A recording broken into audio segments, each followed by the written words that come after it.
Dear colleagues, ladies and gentlemen, excellencies, welcome back. I declare the fourth plenary meeting of the General Conference open.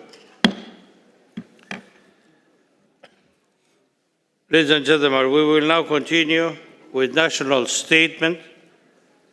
And I remind you that in order of our afternoon to be as efficient as possible, we will need to continue with a good practice of respecting the 6-minute time limit.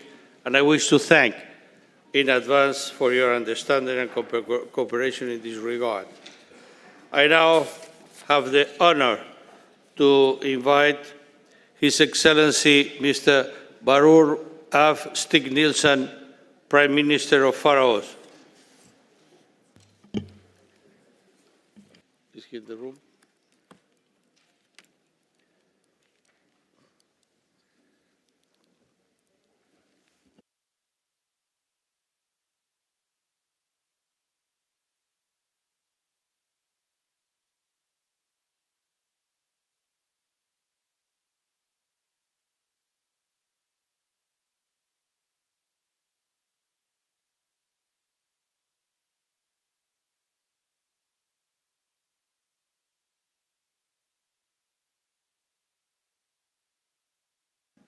I think Prime Minister is a little bit delayed.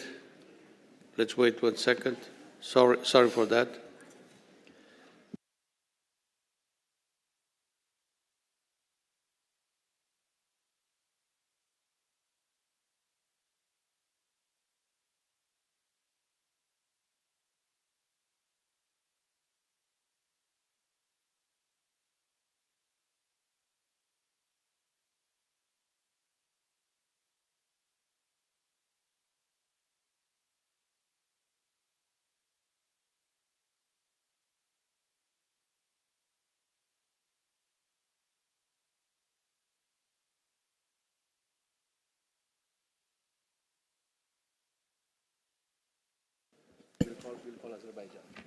Sorry for that. I'm calling His Excellency Mr. Yeyom Bayramov, Minister of Foreign Affairs of Azerbaijan. You have the floor, sir.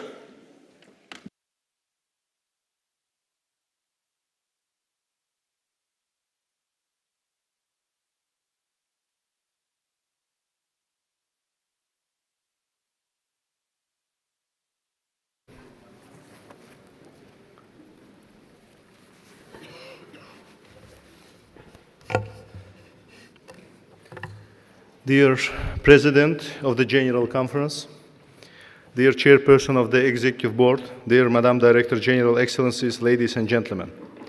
At the outset, I would like to congratulate His Excellency Mr. Santiago Irazabal Moura on the assumption of his presidency of the 41st session of the General Conference and wish him every success in fulfilling that highly responsible duty. I also express my gratitude to His Excellency Mr. Ahmet Altay Cengizer for the hard work in presiding over the 40th session of the General Conference. Using this opportunity, I would like to congratulate Madame Audrey Azoulay on her re-election as the Director General of UNESCO and wish her every success during her second mandate. Ladies and gentlemen, this year we're celebrating the 75th anniversary of the establishment of UNESCO. Today, the relevance of UNESCO is more than ever, as we are going through unprecedented challenges. The COVID-19 pandemic continues posing a serious threat to the whole world. From the very beginning, our government has been taking robust measures to minimize the negative impact on the pandemic on its population, as well as on the international community. 60% of our population has already been vaccinated. We have also made voluntary financial contributions to the World Health Organization in the amount of $10 million and provided financial and humanitarian assistance to more than 30 countries to support their fight against the coronavirus. Mr. President, Azerbaijan has a long-standing relationship with UNESCO, and next year we will celebrate the 30th anniversary of our membership to UNESCO. Thanks to the tireless efforts of the first Vice President of the Republic of Azerbaijan and UNESCO Goodwill Ambassador, Madame Mehriban Aliyeva, we have strong, dynamic partnership with UNESCO. Within these 30 years, Azerbaijan has become an important and a reliable partner of the organization. Azerbaijan supports the organization's noble mission in different parts of the world and is one of the main partners in promoting of intercultural dialogue.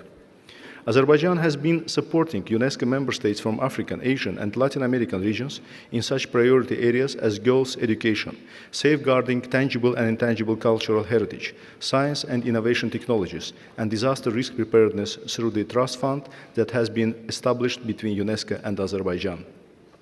Azerbaijan is committed to the protection of both cultural and natural heritage globally, considering the utmost importance of preserving the rich cultural heritage of Africa. Azerbaijan has decided to financially contribute to the Africa World Heritage Fund. Besides, Azerbaijan supports UNESCO's global priority, Africa, and calls on the international community to pay special attention to the needs of the small island developing states. Azerbaijan expressed its intention to join the Global Education Coalition launched by UNESCO in March 2020. In this regard, Azerbaijan will contribute to the supportive actions aimed at assisting all learners around the world, particularly the most vulnerable ones. I am proud to announce the contribution of $1 million by my government to Global Education Coalition. Honorable delegates, as you are well aware, Azerbaijan liberated its territories from the 30 years-long occupation by Armenia, and with the signing of the trilateral statement by the leaders of Azerbaijan, Russia, and Armenia on November 10, 2020, the armed conflict between Armenia and Azerbaijan came to an end. The results of the Armenian occupation were devastating.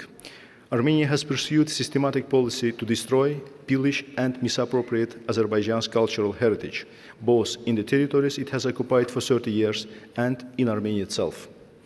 During the occupation period, hundreds of cultural property have been deliberately and completely destroyed, damaged, looted, and subjected to alteration with a view to changing their historical and cultural character.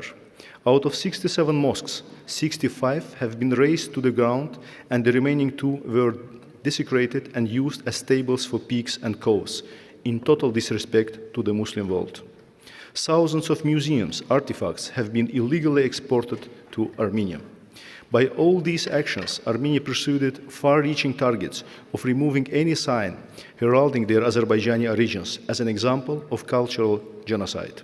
Armenia also refused to share the maps of the minefields, deliberately preventing the return of IDPs to the liberated territories. It also constitutes a gross violation of international law, including UNESCO instruments, such as the 1954 Hague Convention and its 2 protocols, as well as the 1970 Convention. In our various communications, we alerted UNESCO of these gross violations and illegal activities committed by Armenia and requested the need to dispatch a technical mission to the occupied territories throughout the past 30 years. Unfortunately, each time, Armenia prevented the dispatch of this mission, which was acknowledged by UNESCO in its 2005 report. The government of Azerbaijan has already initiated practical steps aiming at eliminating the consequences of decades-long occupation, followed by massive destruction. At the highest level, Azerbaijan declared its determination that all cultural and religious monuments in the liberated territories, regardless of their origin, will be duly preserved and restored. Azerbaijan will continue to build upon these ideas and values and guarantees all the rights for all its citizens, irrespective of their ethnic and religious affiliation. Indeed, Azerbaijan is home to more than 50 different ethnic groups. Azerbaijan, in its efforts to post-conflict rehabilitation, is looking forward to cooperation with UNESCO. Over the past months, since the end of the conflict, Azerbaijan and the UNESCO have been actively engaged in the dialogue with a view of dispatching a technical mission to the liberated territories. The 2 sides have agreed on several complex technical, legal, and political aspects of the mission, which will ensure its effectiveness and independence. The assessment of the unprecedented damage inflicted upon our cultural heritage is a priority for our government, and we are ready to host independent technical mission as soon as possible. Unfortunately, Armenia is trying to block and politicize the mission, which is detrimental to its successful accomplishment. Armenia must refrain from interfering into this process and cease exploiting this organization for its own political purposes.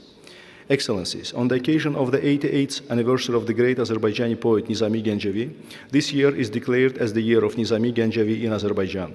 On the 4th of October, Azerbaijan organized the event dedicated to Nizami Gencevi at UNESCO headquarters, and we extend our appreciation to Madam Director General for co-hosting this event. Azerbaijan has just hosted 8th Baku Global Forum organized by the Nizami Gencevi International Center, bringing together the representatives of more than 40 countries. In line with UNESCO's ideals and commitments, Azerbaijan promotes intercultural dialogue, tolerance, and peaceful coexistence in the world. Baku process, initiated in 2008 by the President of the Republic of Azerbaijan, has become a global platform in fostering the rapprochement of cultures in partnership with international and regional organizations, including UNESCO. Dear friends and colleagues, in conclusion, Azerbaijan, as a candidate country to the UNESCO Executive Board for the term 2021-2025, counts on your valuable support. Your trust will give us an opportunity to further contribute and assist our organization in realizing its noble goals and ideas. Thank you.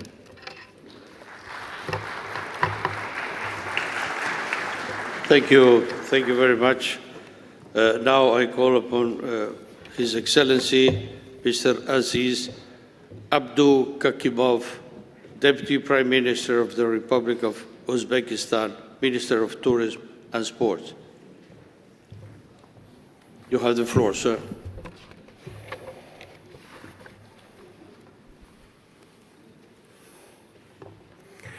Mr. President of General Conference, Excellencies, distinguished delegates, ladies and gentlemen. It is a great pleasure for me to speak from this tribune of the UNESCO General Conference. I commend the effort of the UNESCO Secretariat to gather us in person despite current difficulties.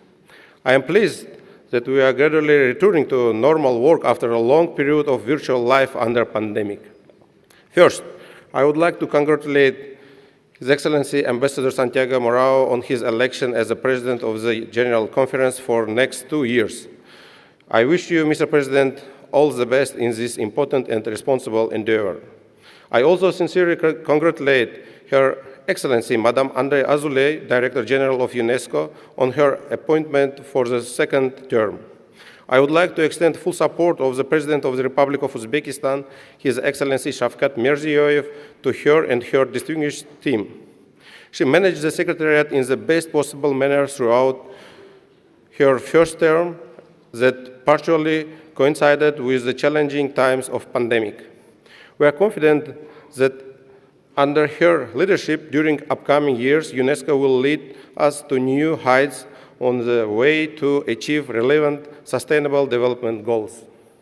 Today, when the old challenges like climate change continue to escalate, and at the same time we face some new challenges like global pandemic, we need UNESCO as never before, and its leadership is irrepressible.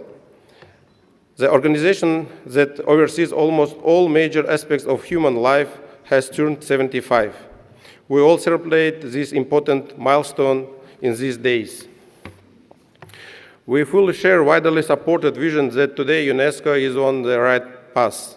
I would like to commend the productive work of the organization has done to support member states when they were hit by the pandemic.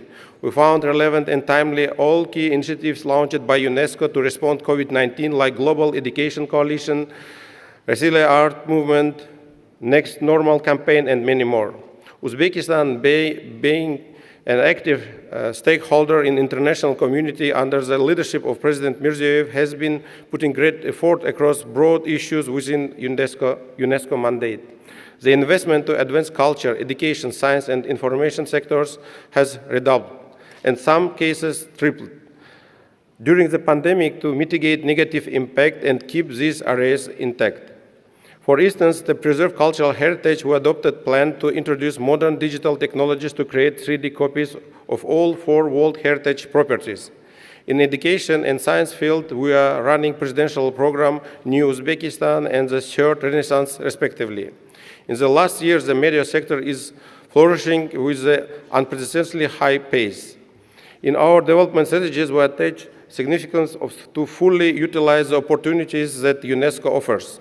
In the last 2 years, since the official visit of UNESCO Director General, Madame Azoulay, to Uzbekistan in August 2019, we managed to raise the UNESCO program presence in our country.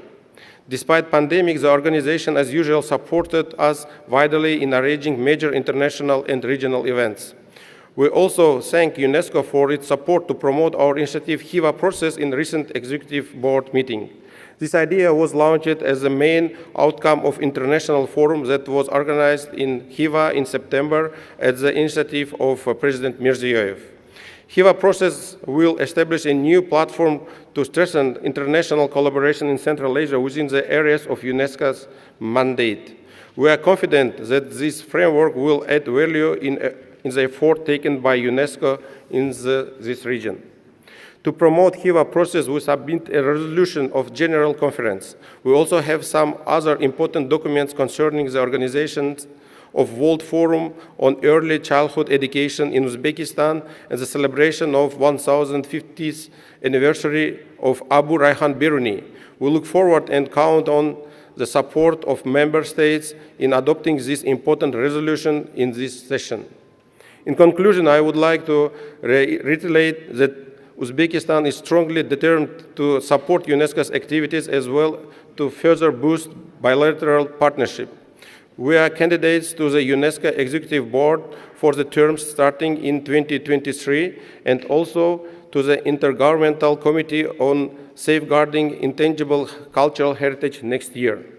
We have some important projects ranging from inscribing Bakshi art and Zarafshan Silk Road corridor on the relevant UNESCO list and promoting biodiversity and geoparks to holding global celebration of International Day for Universal Access to Information and many more.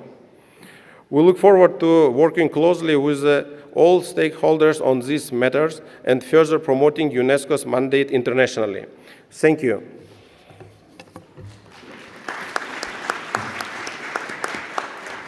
Thank you very much. I call now Her Excellency Mrs. Maria Brown, Minister of Education of Ecuador. We will see a video or pre-recorded video. Thank you. The floor is yours, madam. Es suya la palabra. Un saludo cordial a todas las autoridades nacionales y de la UNESCO que nos acompañan en este importante evento. El Gobierno de Ecuador felicita la reelección de Audrey Azoulay como directora general de esta organización y ratifica el compromiso nacional de seguir colaborando en materia de educación, ciencia, cultura y comunicación e información. Estas son áreas prioritarias que han sido consideradas en el Plan Nacional de Desarrollo para los próximos años en el Ecuador. En cuanto a educación, como un derecho humano fundamental, Ecuador está comprometido con alcanzar las metas establecidas en el Objetivo de Desarrollo Sostenible número 4. Para ello, con el liderazgo del presidente Guillermo Lasso, Ecuador ha avanzado en la vacunación de niños y jóvenes desde 5 años de edad, convirtiéndose en uno de los primeros países de la región en vacunar a población infantil. Esta estrategia ha permitido, luego de 16 meses de pandemia y educación a distancia, retornar a clases presenciales. Esperamos para enero de 2022 haber llegado con clases presenciales al 100% de la población en edad escolar. Asimismo, estamos trabajando en un modelo pedagógico más innovador, que reconozca la importancia de la diversidad geográfica, biológica, cultural y lingüística del país. En este escenario, y después de atravesar por momentos tan complejos de la pandemia por COVID-19, hemos asumido algunos retos, entre ellos, procurar un retorno seguro y progresivo a clases presenciales, abordar el incremento de la violencia intrafamiliar, el embarazo adolescente, la ansiedad, la depresión, a través de estrategias integrales, reinsertar a la educación a niños y jóvenes que han abandonado sus estudios y han sido excluidos de la educación durante y antes de la pandemia, cerrar la brecha digital en la educación y capacitar a los docentes en nuevas herramientas tecnológicas para una educación virtual. En el ámbito de la cultura, Ecuador cuenta con 2 ciudades Patrimonio Cultural de la Humanidad, Quito y Cuenca. El Gobierno Nacional promueve la reactivación de las industrias creativas y culturales y la salvaguardia del patrimonio cultural material e inmaterial. Ha planteado la estrategia emblemática de los teatros del barrio, promoviendo las artes escénicas de plásticas en todas las comunidades del país con fondos de desarrollo del patrimonio. El Gobierno Nacional apuesta a potenciar su sistema de memoria social y patrimonio, incorporando nuevas tecnologías digitales para poner en valor museos, archivos y bibliotecas, porque este legado no es solo del Ecuador, es parte del patrimonio mundial. Nos compromete a todos y para ello el apoyo de la UNESCO es fundamental. Ecuador espera pronto que el pasillo, ritmo que identifica a los ecuatorianos y que posee características ligadas a profundos entramados históricos, sociales y culturales, así como a significaciones, valores, funciones, usos y formas tradicionales que han sido transmitidas de generación en generación, sea considerado como patrimonio cultural inmaterial de la humanidad, así como lo ha sido la marimba y el tejido de sombrero de paja toquilla. La diversidad del Ecuador también se expresa en sus pueblos indígenas. Contamos con 14 lenguas originarias que deben ser preservadas a través de mecanismos educativos y comunitarios. Esta será una ardua tarea con la UNESCO en el marco del próximo decenio de las lenguas indígenas, mismo que fue promovido ampliamente por el Ecuador en el seno de las Naciones Unidas. Asimismo, contamos con 7 reservas de biosfera. En la Amazonía, el Parque Nacional Yasuní, la Reserva Sumaco Napo Galeras, en el sur del Ecuador, el Podocarpus y el Macizo del Cajas, la Reserva de Biosfera Transfronteriza de Ecuador y Perú, Bosques de Paz, la Reserva de Bosques Húmedos Tropicales del Chocó Andino de Pichincha y, cómo no olvidar, el primer patrimonio natural de la humanidad, las Islas Galápagos. El compromiso del Gobierno Nacional y del Presidente de la República con su conservación y con la transición ecológica se han visto plasmados en su reciente anuncio durante la COP26, en la cual Ecuador se comprometió a ampliar el área marina protegida en 60.000 kilómetros cuadrados y, junto con Colombia, Costa Rica y Panamá, proteger este corredor marino que alberga uno de los territorios de mayor diversidad de fauna en el mundo. Esta propuesta innovadora plantea que los países del mundo aporten en mecanismos como canje de deuda a la reducción y mitigación de los efectos del cambio climático. Estamos comprometidos para que en el país exista libertad de expresión y seguridad de periodistas. La Presidencia presentó a la Asamblea Nacional dentro de sus primeros 100 días de gobierno la Ley de Libertad de Expresión como muestra de este compromiso. El presidente Lasso impulsa un gobierno de diálogo, en donde la diversidad de ideas es valorada y la construcción de consensos es la base para avanzar en democracia. Reiteramos nuestro llamado a los Estados miembros de la UNESCO a que trabajemos juntos y fortalezcamos el multilateralismo, plasmemos en acciones concretas las metas de los Objetivos de Desarrollo Sostenible. Esperamos contar con el apoyo de la UNESCO en estas iniciativas y continuar trabajando en nuestras áreas de interés común.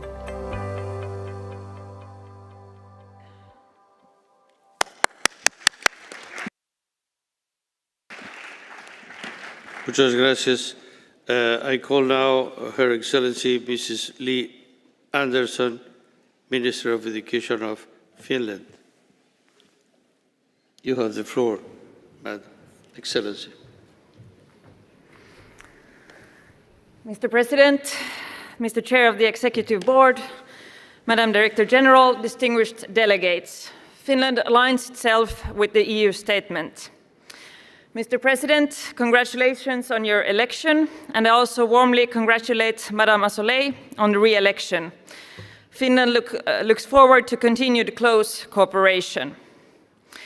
Finland welcomes the aim to revive multilateralism as outlined in the UN Secretary General's report, Our Common Agenda. We agree with the Secretary General. We can either choose to break down or to break through.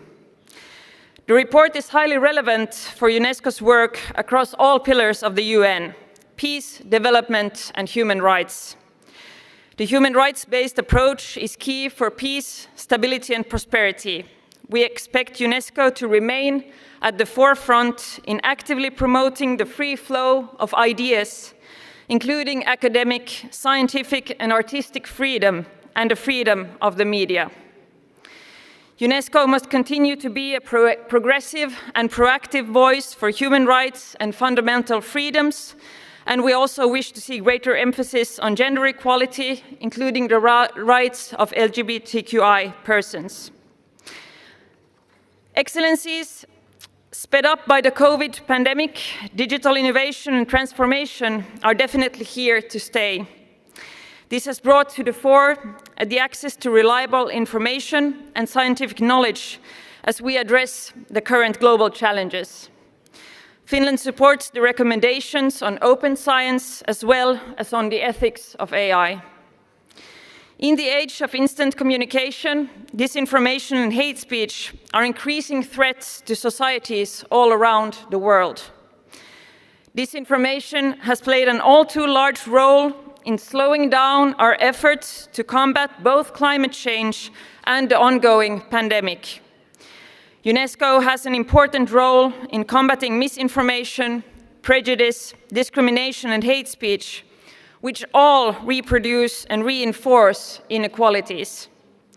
As one remedy, we welcome the new intersectoral approach to critical media literacy. The pandemic has highlighted the importance of quality education for all. Access to education is also one of the key components for the well-being of children and of youth. However, currently millions are at risk of dropping out or falling behind in learning, and girls are at a particular risk. The only acceptable goal in the current situation is that there must be no lost generation. As technology becomes ever more intertwined with all aspects of our lives, we need to pay close attention to its racial, gender, and social biases, as well as biases towards disabled people.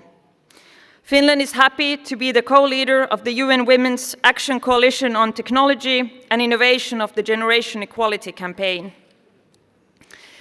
Ladies and gentlemen, with the COP26 summit ongoing, I want to emphasize that education, science, and culture are all needed fully on board to combat the ongoing climate emergency. We are currently racing against the clock to ensure that our societies become carbon negative early enough to avert the impending climate disaster. This rapid transformation calls for a large amount of new skills and a large amount of new competences. Our educational systems need to be fully up to speed to meet this challenge. It is essential to promote youth engagement. We are grateful for the efforts to arrange the virtual youth forum. Every general conference should have a youth forum planned for in a timely manner, and I am happy to be accompanied by several young experts in my own delegation. Distinguished delegates, during our term on the Executive Board, we have seen UNESCO strengthening its global positioning and relevance through the strategic transformation process and results-based management. We find UNESCO at 75 more resilient than before, as shown also by its agility during the pandemic. The strategy and program documents before us result from extensive negotiations involving all regions, and we wish to go along with the consensus adoption. Finland is happy and proud to extend its support, together with the other Nordic countries, for the candidature of Iceland to the Executive Board. The Nordics are and will remain strong and active partners of UNESCO. As a testimony to Finland's firm commitment to UNESCO, we were pleased to introduce the self-governing province of the Åland Islands as a new associate member of UNESCO. I wish to extend our thanks to the General Conference for granting associate membership to the Åland Islands. Thank you.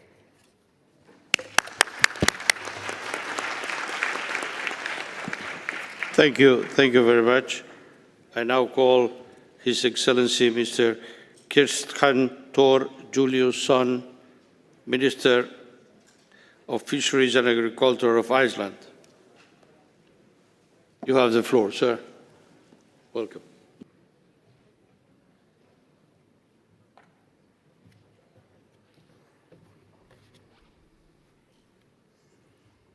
Mr. President of the General Conference, Mr. Chair of the Executive Board, Madam Director General, distinguished delegates.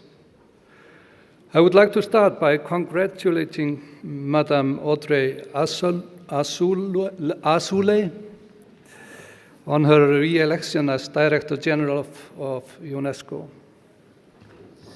Iceland is a long-standing partner of UNESCO, and we are firmly committed to UNESCO's mandate and basic principles. Iceland shares UNESCO's goals of promoting peace and security through collaboration in education, science, culture, and communication. As we announced in June 2018, Iceland is a candidate to the UNESCO Executive Board at the elections taking place next week. The candidacy is supported by the other Nordic countries, Denmark, Finland, Norway, and Sweden, which we work closely with. Recent world events of the COVID-19 crisis have further exposed the digital and gender divide and shed light on equality and digital opportunities. As we continue our path towards increasing digitalization, bridging the digital divide will be key to fulfill our promise of leaving no one behind. UNESCO's contribution in this area has the potential to be crucial towards building a better and more equitable and sustainable future for all. Excellencies, we must not lose focus on the importance of including gender equality in every aspect of UNESCO's work, and we welcome the medium-term strategy's focus on gender transformative approach. We must continue our efforts at ensuring equal access of all genders to education, eradicating gender-based violence, and promoting women's empowerment. It is moreover important that we demonstrate awareness of our society's structural inequalities by pursuing an intersectional approach to gender mainstreaming, encouraging respect and increased equality for our diverse and plurilingual populations. For this to be possible, we all need to be active participants. We therefore emphasize the importance of the increased engagement of men in this process. Mr. President, the human rights approach is central to UNESCO's program and needs to be strengthened. This must also include a special concern for people identifying as LGBTI+, whose marginalization can negatively affect their ability to exercise their rights, their access to society, as well as their safety. Education is a fundamental human right of which should be accessible to everyone. We should continue to focus on ensuring inclusive and equitable high-quality education at all levels. A dynamic and flexible education system places the focus on giving everyone an opportunity to develop and increase their competence on their own terms through active democratic participation, cooperation, communication, and creative critical thinking. We also need to continue our work on coordinating education for sustainable development and educating the citizens of the world on the adverse effects of climate change. These effects of climate change are much too visible, both in my country, Iceland, but also in many of the small island developing states. Respect for fundamental freedoms, pluralistic media, and freedom of information is vital to every society. UNESCO is doing important work on promoting freedom of expression, but there is no doubt that media freedom and the safety of journalists is under threat. Governments and civil society must work together to reverse this trend, and we must defend the freedom of speech, a hallmark of any democratic and free society. We welcome UNESCO's initiative and work on the recommendation on the ethics of artificial intelligence. This is an important first step in ensuring that emerging technologies benefit humanity. The UNESCO recommendation on open science also serves as an important tool to define shared values and principles while bringing science closer to citizens. Ladies and gentlemen, in Iceland's development policy, we have placed emphasis on the quality of basic education and improved access to education in developing countries. We continue building on Iceland's partnership framework agreement with UNESCO signed in 2019 with the aim of providing predictable and flexible funding through a multi-year agreement. Iceland was also one of the founding members of the CAP-ED program in 2003, and we are happy to show our renewed support there. Recently, we have also brought 4 of Iceland's UN university programs focused on capacity development training in developing countries under the auspices of UNESCO.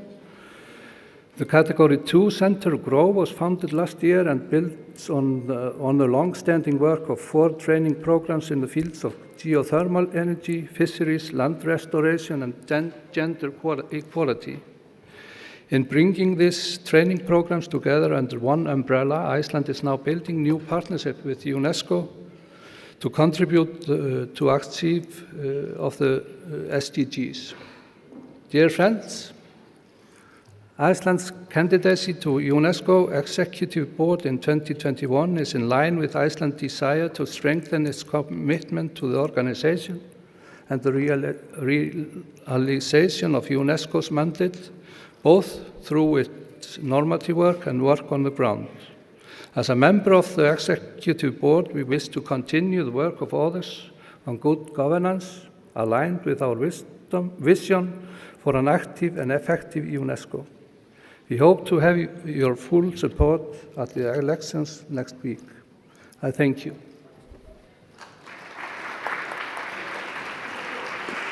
Thank you very much. I now call His Excellency Mr. Pablo de Silveira, Ministro de Educación y Cultura de Uruguay. Tiene usted la palabra, Excelencia. Obrigado. Señor Presidente de la Conferencia General, señor Presidente del Consejo Ejecutivo, distinguidos delegados nacionales. Quisiera, en primer lugar, señor Presidente, sumarme a la felicitación por su elección para presidir esta Conferencia General y expresarle toda la colaboración de Uruguay en esta tarea. También quisiera sumarme a las felicitaciones a la señora Directora General por su reelección para un nuevo periodo al frente de esta organización. Estamos convencidos de que este segundo mandato continuará cimentando una visión ambiciosa para la UNESCO y seguirá contribuyendo a encontrar soluciones. Celebramos muy particularmente que tras tiempos complejos y desafiantes, nuevamente tengamos la posibilidad de encontrarnos aquí, en esta casa, convocados por temas centrales para nuestros países.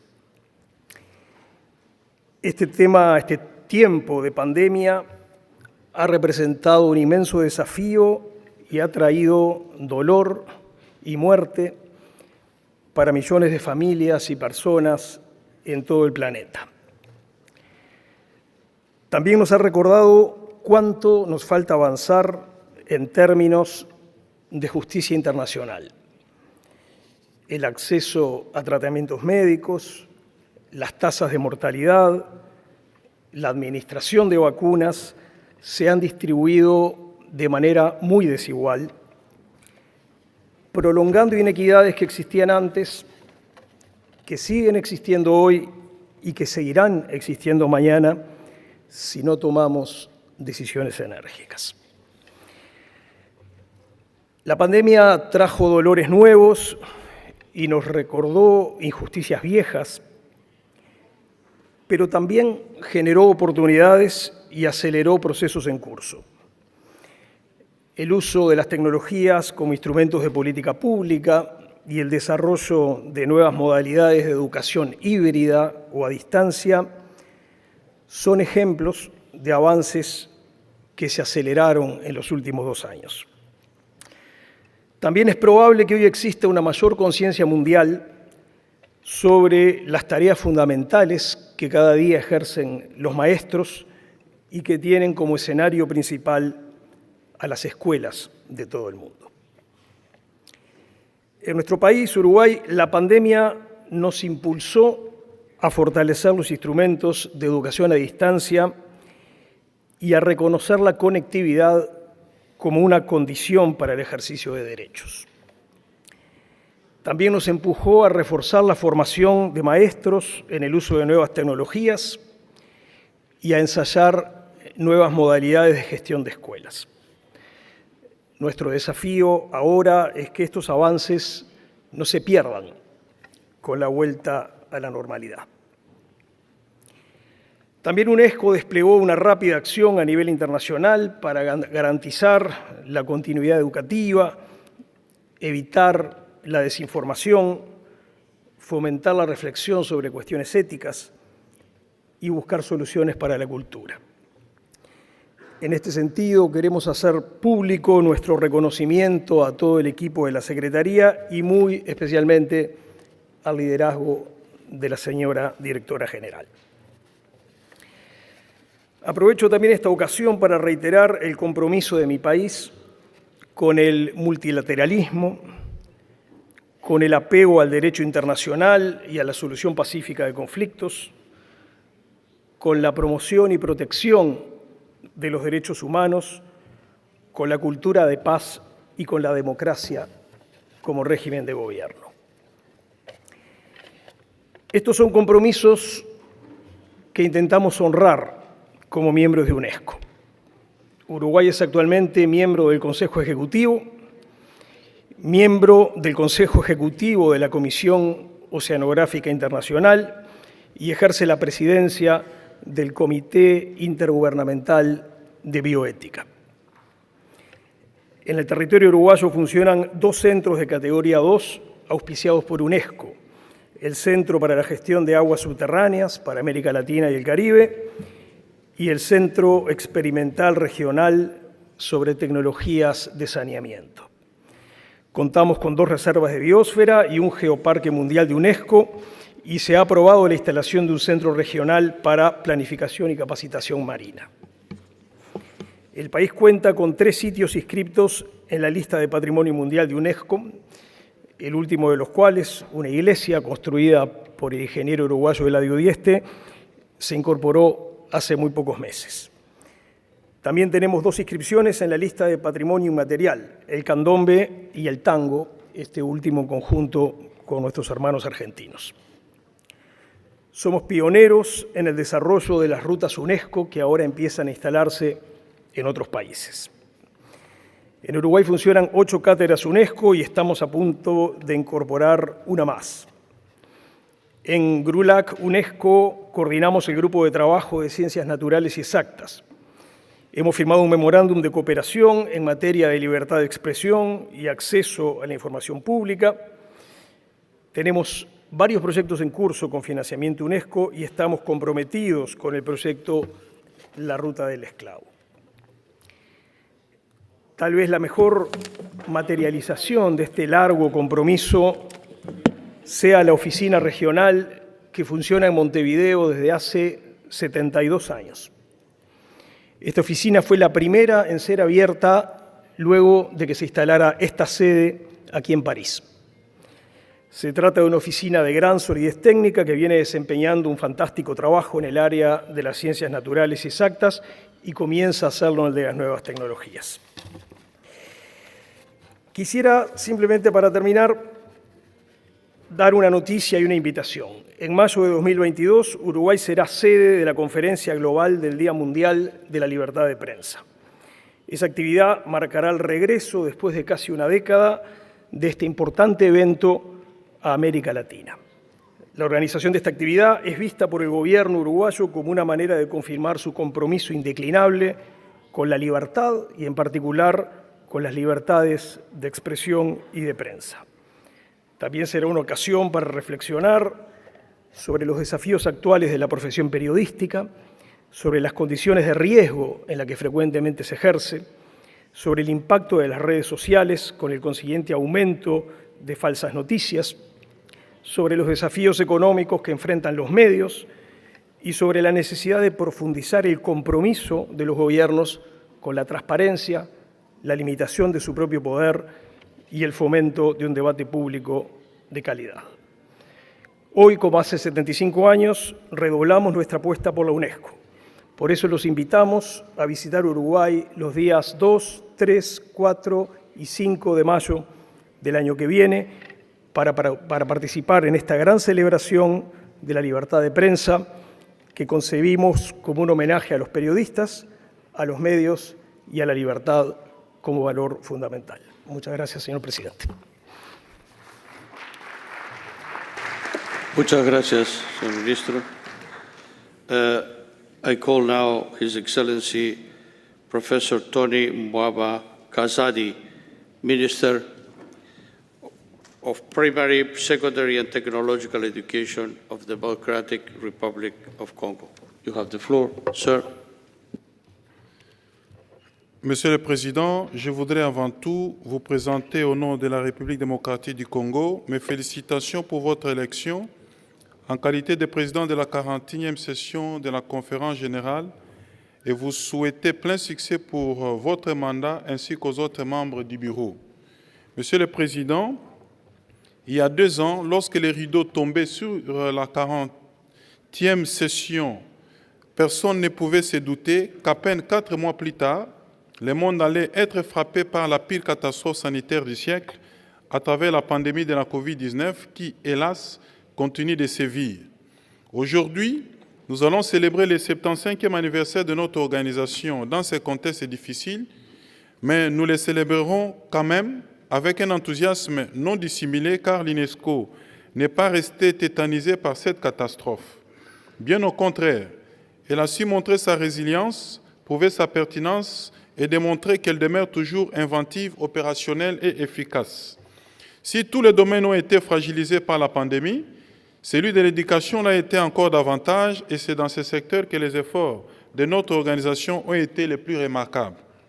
En effet, l'UNESCO s'est portée au chevet de nos systèmes éducatifs avec promptitude et détermination en vue d'assurer la continuité des apprentissages pendant la période de confinement. Le recours au numérique et à l'enseignement à distance s'est révélé comme une alternative crédible, notamment dans mon pays, malgré les insuffisances qu'il faut maintenant corriger, car cette stratégie est appelée à s'affirmer pour la pérennisation dans le cadre de la résilience de nos systèmes éducatifs. C'est ici le lieu de remercier la directrice générale que nous avons eu le plaisir d'accueillir à Kinshasa le 15 octobre 2020 pour son implication personnelle dans ces combats, ainsi que celui de la mobilisation de tous les protagonistes en vue de maintenir, en dépit de la crise sanitaire, une offre éducative inclusive et de qualité et d'offrir à chacun la possibilité d'apprendre tout au long de la vie. S'agissant particulièrement de mon pays, nous apprécions à sa juste valeur l'accompagnement technique de l'UNESCO dans plusieurs chantiers, comme l'appui à la planification, la pérennisation du système d'information et de gestion de l'éducation, des diagnostics sectoriels de type RESEN et l'élaboration d'impacts de partenariats dans le cadre de la nouvelle approche du PME visant la transformation stratégique du système éducatif.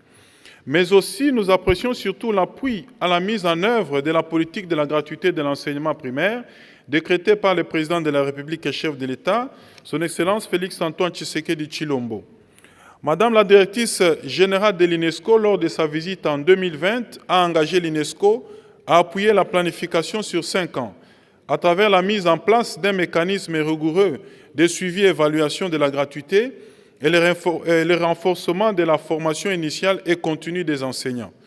Nous notons des avancées notoires sur ces chantiers et a aujourd'hui un assistant technique a été placée à mon service et une feuille de route adoptée avec des activités précises. Dans le domaine des sciences exactes et naturelles, le monde a encore pris conscience du fait de la crise sanitaire, de la nécessité de développement des sciences, technologies et innovations, en sigle, ainsi que l'importance de la préservation des écosystèmes et de la biodiversité. En effet, les STEM sont au cœur du progrès et en période de crise comme c'est le cas aujourd'hui, elles constituent un levier pour accéder aux solutions appropriées. Au sujet des écosystèmes et de la biodiversité, il est évident qu'ils sont aujourd'hui mis à mal par l'accélération des effets du changement climatique.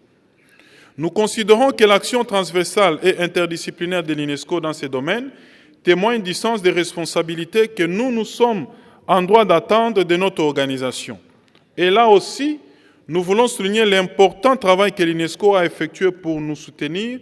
Et aujourd'hui, nous détenons notre politique nationale scientifique qui vient d'être validée ce mois d'octobre 2021. La RDC, qui est le deuxième poumon vert du monde, se réjouit de la sortie d'un de ses biens, en l'occurrence les parcs de Salonga, de la liste du patrimoine mondial en péril. Nous sommes reconnaissants au Centre du patrimoine mondial pour son accompagnement et comptons sur l'appui de l'organisation pour la réalisation des actions d'envergure initiées en faveur de nos réserves de biosphère et tourbières. Par ailleurs, les inégalités croissant davantage exacerbées par la pandémie, la montée de l'extrémisme, de la haine et de la violence, l'expansion de la pauvreté et les violations des droits de l'homme sont des défis qui compromettent les efforts entrepris par la réalisation des ODD. Nous avons noté avec soulagement qu'ils ont été pris en compte par notre organisation, notamment à travers les sciences sociales et humaines. Dans ce cadre, la RDC adhère notamment au choix porté sur les jeunes en tant qu'acteurs du changement, ainsi qu'au rôle conféré au programme MOST pour éclairer les politiques. La promotion de la culture de la paix et du dialogue interculturel, tant indispensable à nos sociétés, souvent traversées par des conflits, figure également parmi les pistes qui suscitent de l'espoir. Monsieur le Président, nous avons noté également l'action de l'UNESCO face aux dérives potentielles des sciences émergentes. C'est le cas de l'intelligence artificielle avec les projets de recommandations sur sa dimension éthique. Concernant la culture, impactée aussi par la crise sanitaire, le renforcement de la protection et de la promotion de la diversité des expressions culturelles prônées par l'UNESCO est d'une importance sans égale. Mon pays a adhéré aux nombreux instruments normatifs du secteur culturel, notamment la Convention de 2003 sur la protection et la sauvegarde du patrimoine culturel immatériel. Dans le cadre de cette convention, nous attirons l'attention particulière de l'organisation sur le dossier d'inscription multinationale de la rumba congolaise sur la liste représentative du patrimoine culturel immatériel de l'humanité soumis par les deux Congos. L'inscription de la rumba congolaise au patrimoine culturel immatériel de l'humanité renforcera les ponts culturels entre les deux capitales les plus rapprochées du monde, que sont Kinshasa et Brazzaville, et consacrera une pratique culturelle adoptée mondialement depuis des décennies. Enfin, la communication et l'information jouent un rôle stratégique dans notre monde interconnecté, et c'est tout à l'honneur de l'UNESCO de les compter parmi ces domaines de compétences. En cette période de crise et de réarmement pour la réalisation du programme 2030, la communication et l'information participent à la mobilisation des décideurs et des communautés, favorisent l'accès au savoir, le partage des connaissances et le développement des compétences.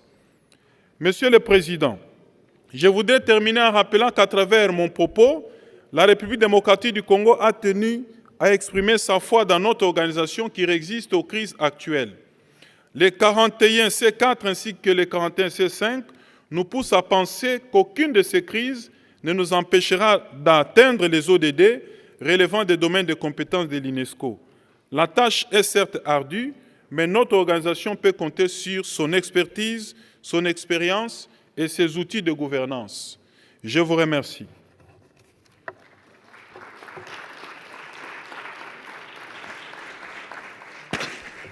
Merci, Son Excellence. J'appelle maintenant Her Excellency Mrs. Trinok Tientong, ministre de l'Éducation de Thaïlande.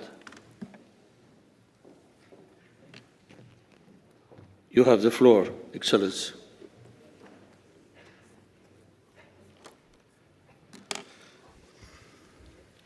President of UNESCO General Conference, President of UNESCO Executive Board, Excellency, ladies and gentlemen, I would like to congratulate you, Mr. President, for being elected as President of General Conference. My delegation wishes to pledge our full support under your leadership. I would also like to congratulate Madame Azulay for her election as Director General of UNESCO. Mr. President, uncertainties and challenges caused by pandemic have brought existing issues and exclusion both within and between countries. And of course, the work of organization has been affected as well. Nevertheless, allow me to commend the Secretariat for being innovative in keeping the work right on track with the new modalities. Mr. President, this conference is being held at the right time as we are entering the decade of actions to achieve Sustainable Development Goals.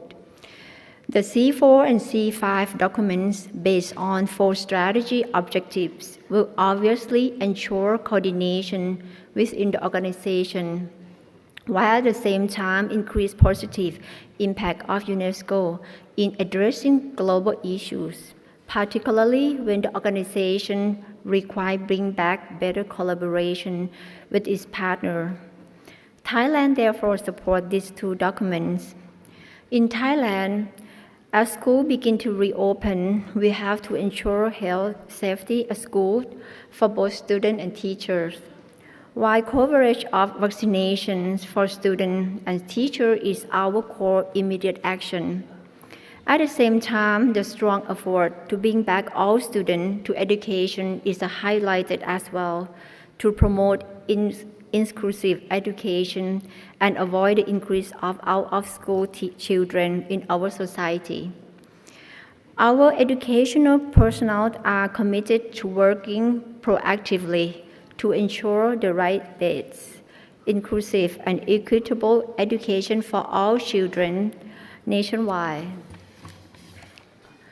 During the pandemic, educational technology have been widely introduced. However, disparity in education is more visible in our society. In the light of this, Thailand believes that UNESCO's strategy on technological innovation in education 2022-2025 could be pathway to contribute more just, equitable, peaceful and sustainable society. We also endorse the recommendation on open science, which aim to overcome digital, technological, and knowledge divide that exists between developed and developing countries. The UNESCO lead role in achieving SDG 4 is strongly supported. The linkage between the SDG 4 to Education 2030 High-Level Steering Committee and the High-Level Political Forum will also involve stronger collaboration from other sectors to contribute the achievement of SDG 4. Next year, Thailand, together with UNESCO Bangkok, will host the Asia-Pacific Education Minister Conference to provide an opportunity for us to review the progress made by across the region. The conference will emphasize Thailand's strong commitment in promoting quality, inclusive education since the initiative of Education for All in Jomtien. Thailand encouraged UNESCO to help member states to enhance their capacity in designing science, technology, and innovation systems so that the scientific knowledge could be well utilized in tackle social needs and environment challenges. As a part of this, Thailand highlights the bio-circular green economy models as one of the next year nation agendas, with integration of STI to capacity building for the key actors. The promotion of future literacy is also strongly supported to cope with global change challenges and help our society be ready in overcoming them. This also includes the awareness of AI that has a huge potential to transform the future of humanity to ensure that these emerging technologies benefit humanity. We support the recommendation on ethics of artificial intelligence, which will not only protect but also promote human rights and human dignity. In closing, Thailand would like to express our appreciation to UNESCO Bangkok for continued cooperation and strong support to Thailand and the Asia-Pacific region. We also confirm our full commitment to support UNESCO in achieving its mission. Thank you.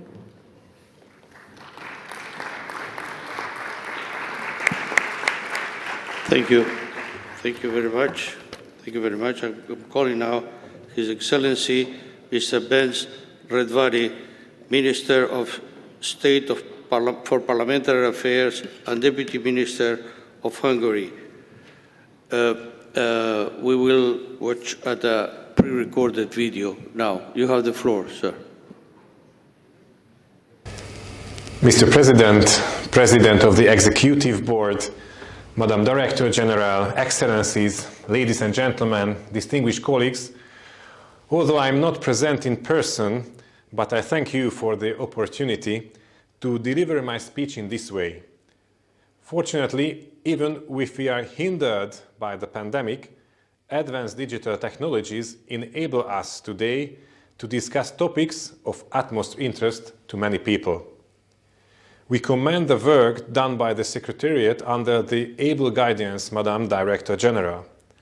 Amongst others, we have refocused Global Priority Africa, prepared the medium-term strategy, and finished the work on the UNESCO recommendation on open science, as well as the recommendation on the ethics of artificial intelligence. As a neighboring country, we fully understand that Ukraine is in a difficult situation. Hungary strongly and fully supports the sovereignty of Ukraine. However, there are significant questions in our bilateral relations, including issues related to the education and language use rights of the Hungarian national community in the western Ukrainian region. We wish to underline that no crisis situation can justify a hatred against a minority. Hungary reconfirms its willingness to solve these issues on a bilateral basis and calls on the government of Ukraine to continue to work with relevant international and regional human rights mechanisms in this regard. Besides being committed to increase cooperation among nations in education, culture and science, UNESCO is also called upon a fight against all forms of discrimination among people and to fight for ensuring the principle of equal treatment. In this spirit, 1960, UNESCO adopted the Convention Against Discrimination in Education, which clearly declares the right of members and national minorities to carry on their own educational activities, as well as to right to use or teach their own language.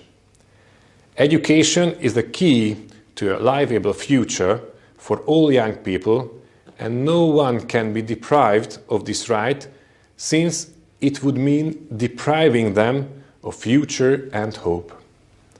Please allow me to call your attention, as I also did 2 years ago, to a very serious and alarming situation concerning education in mother language of the Hungarian minority living in Western Ukraine. According to the law on education, adopted in 2017 by the Ukrainian Parliament, the Hungarian youth have no possibility to participate in education in their mother language. Furthermore, the law on Ukrainian language was adopted in 2019, making the use of Ukrainian language exclusive. However, this untenable and injurious situation could be solved by modifying the Ukrainian law on indigenous people. At present, Hungarians are not considered indigenous people in Ukraine. However, if Ukrainian law would adopt the definition of indigenous people as defined in the Convention number 169 of the International Labour Organization of the United Nations, then the scope of the Ukrainian law on indigenous people would also cover the Hungarian minority. Defining indigenous people in such a way would provide a solution in that members of the Hungarian minority living in Western Ukraine could use their mother language from the beginning of their primary schools to the end of their studies in secondary schools.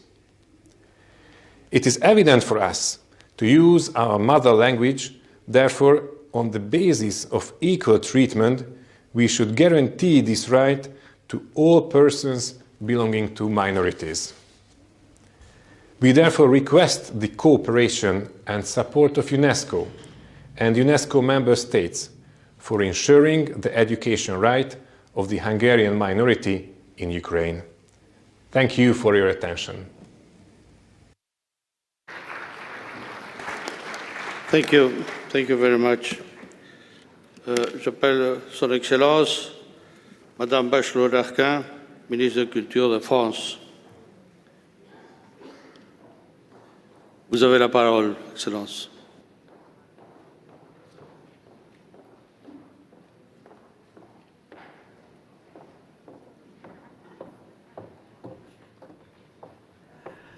Monsieur le Président de la Conférence générale, Monsieur le Président du Conseil exécutif, Madame la Directrice générale, Mesdames et Messieurs les ministres, Mesdames et Messieurs les ambassadeurs, Mesdames et Messieurs, quel plaisir de prendre la parole aujourd'hui pour rappeler les priorités de la France à l'UNESCO. Avant toute chose, je souhaite, Madame la Directrice générale, vous féliciter pour votre réélection. Vous avez tracé la voie et vous avez su nous guider vers une UNESCO efficace, généreuse et fédératrice. Je tiens aussi à remercier chaleureusement l'ensemble de nos collègues des autres délégations pour le soutien qu'ils vous ont apporté. Ensemble, nous vous confions la tâche primordiale de porter les valeurs de 1945 et tout particulièrement celles d'universalisme et de démocratie.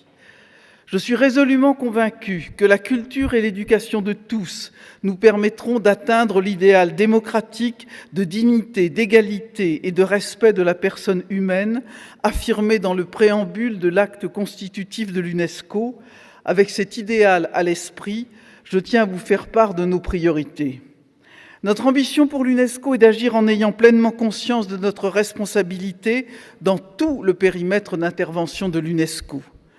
En particulier, nous avons identifié les actions prioritaires suivantes pour les années à venir: agir davantage pour la protection des droits des femmes et des filles, agir pour la liberté des médias et agir pour la protection du patrimoine. Agir en responsabilité signifie aussi soutenir sans relâche les professionnels de la culture, de la science et de l'éducation dans les zones en crise, en particulier en Afghanistan et au Liban. Avoir conscience de notre responsabilité, c'est d'abord penser aux gens. La France a aussi des priorités en matière de protection du patrimoine, constitutives de nos identités et de nos histoires. La France souhaite tout d'abord renforcer ses actions pour empêcher les destructions intentionnelles du patrimoine culturel, bien trop fréquentes ces dernières années. À cette fin, nous devons nous interroger sur les lieux qui ne sont pas encore à l'ordre du jour, mais où pourtant patrimoine et liberté sont menacés.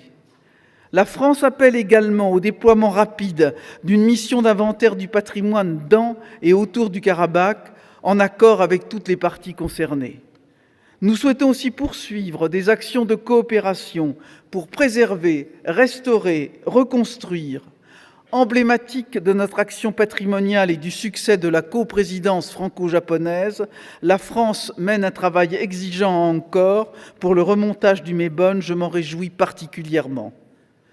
Parallèlement, nous souhaitons que l'UNESCO se dote d'une politique globale de lutte contre les dérèglements climatiques, dérèglements qui ont notamment un impact fort sur le patrimoine culturel.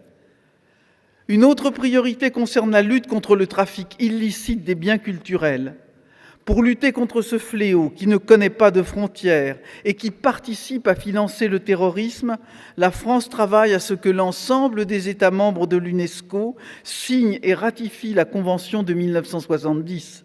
Il nous revient en effet d'unir nos forces face aux réseaux de trafiquants pour protéger nos biens, nos populations, nos systèmes démocratiques et civils, car c'est bien en réalité de cela dont il s'agit. Cette convention ne s'applique cependant pas à toutes les situations. Elle ne peut s'appliquer à des faits antérieurs à 1970, ni à des situations tombant en dehors de son champ. D'autres approches sont possibles. Je pense ici aux restitutions des 26 œuvres constituant le trésor d'Abomey que la France a rendu hier au Bénin. Par ailleurs, je n'oublie pas la Convention de 2005 concernant la protection de la diversité des expressions culturelles. La France souhaite la promouvoir et œuvrer pour sa ratification par un maximum de pays. Fiers d'avoir été élus en mai 2021 au comité de la Convention, nous présenterons le mois prochain notre feuille de route nationale pour la mise en œuvre de cette Convention dans l'environnement numérique. Enfin, la France souhaite agir pour une plus grande justice sociale grâce à un meilleur accès à l'éducation partout dans le monde. Le président de la République et le ministre de l'Éducation l'ont rappelé ce matin. Fortement engagée en faveur de l'objectif de développement durable numéro 4, visant une éducation inclusive et de qualité pour tous, la France soutient résolument l'action de l'UNESCO en direction des jeunes filles, encore trop souvent négligées ou exclues du système scolaire. En conclusion, je forme le vœu que l'ensemble de ces priorités enrichissent nos échanges, renforcent notre coopération. Madame la directrice générale, pour avoir rendu aux États membres une UNESCO efficace, nous vous remercions et nous vous souhaitons plein succès pour votre second mandat. Merci à tous. Merci. Merci, Madame la Ministra. Llamo Su Excelencia Claudia Ruiz Casasola de Estrada, Ministra de Educación de Guatemala.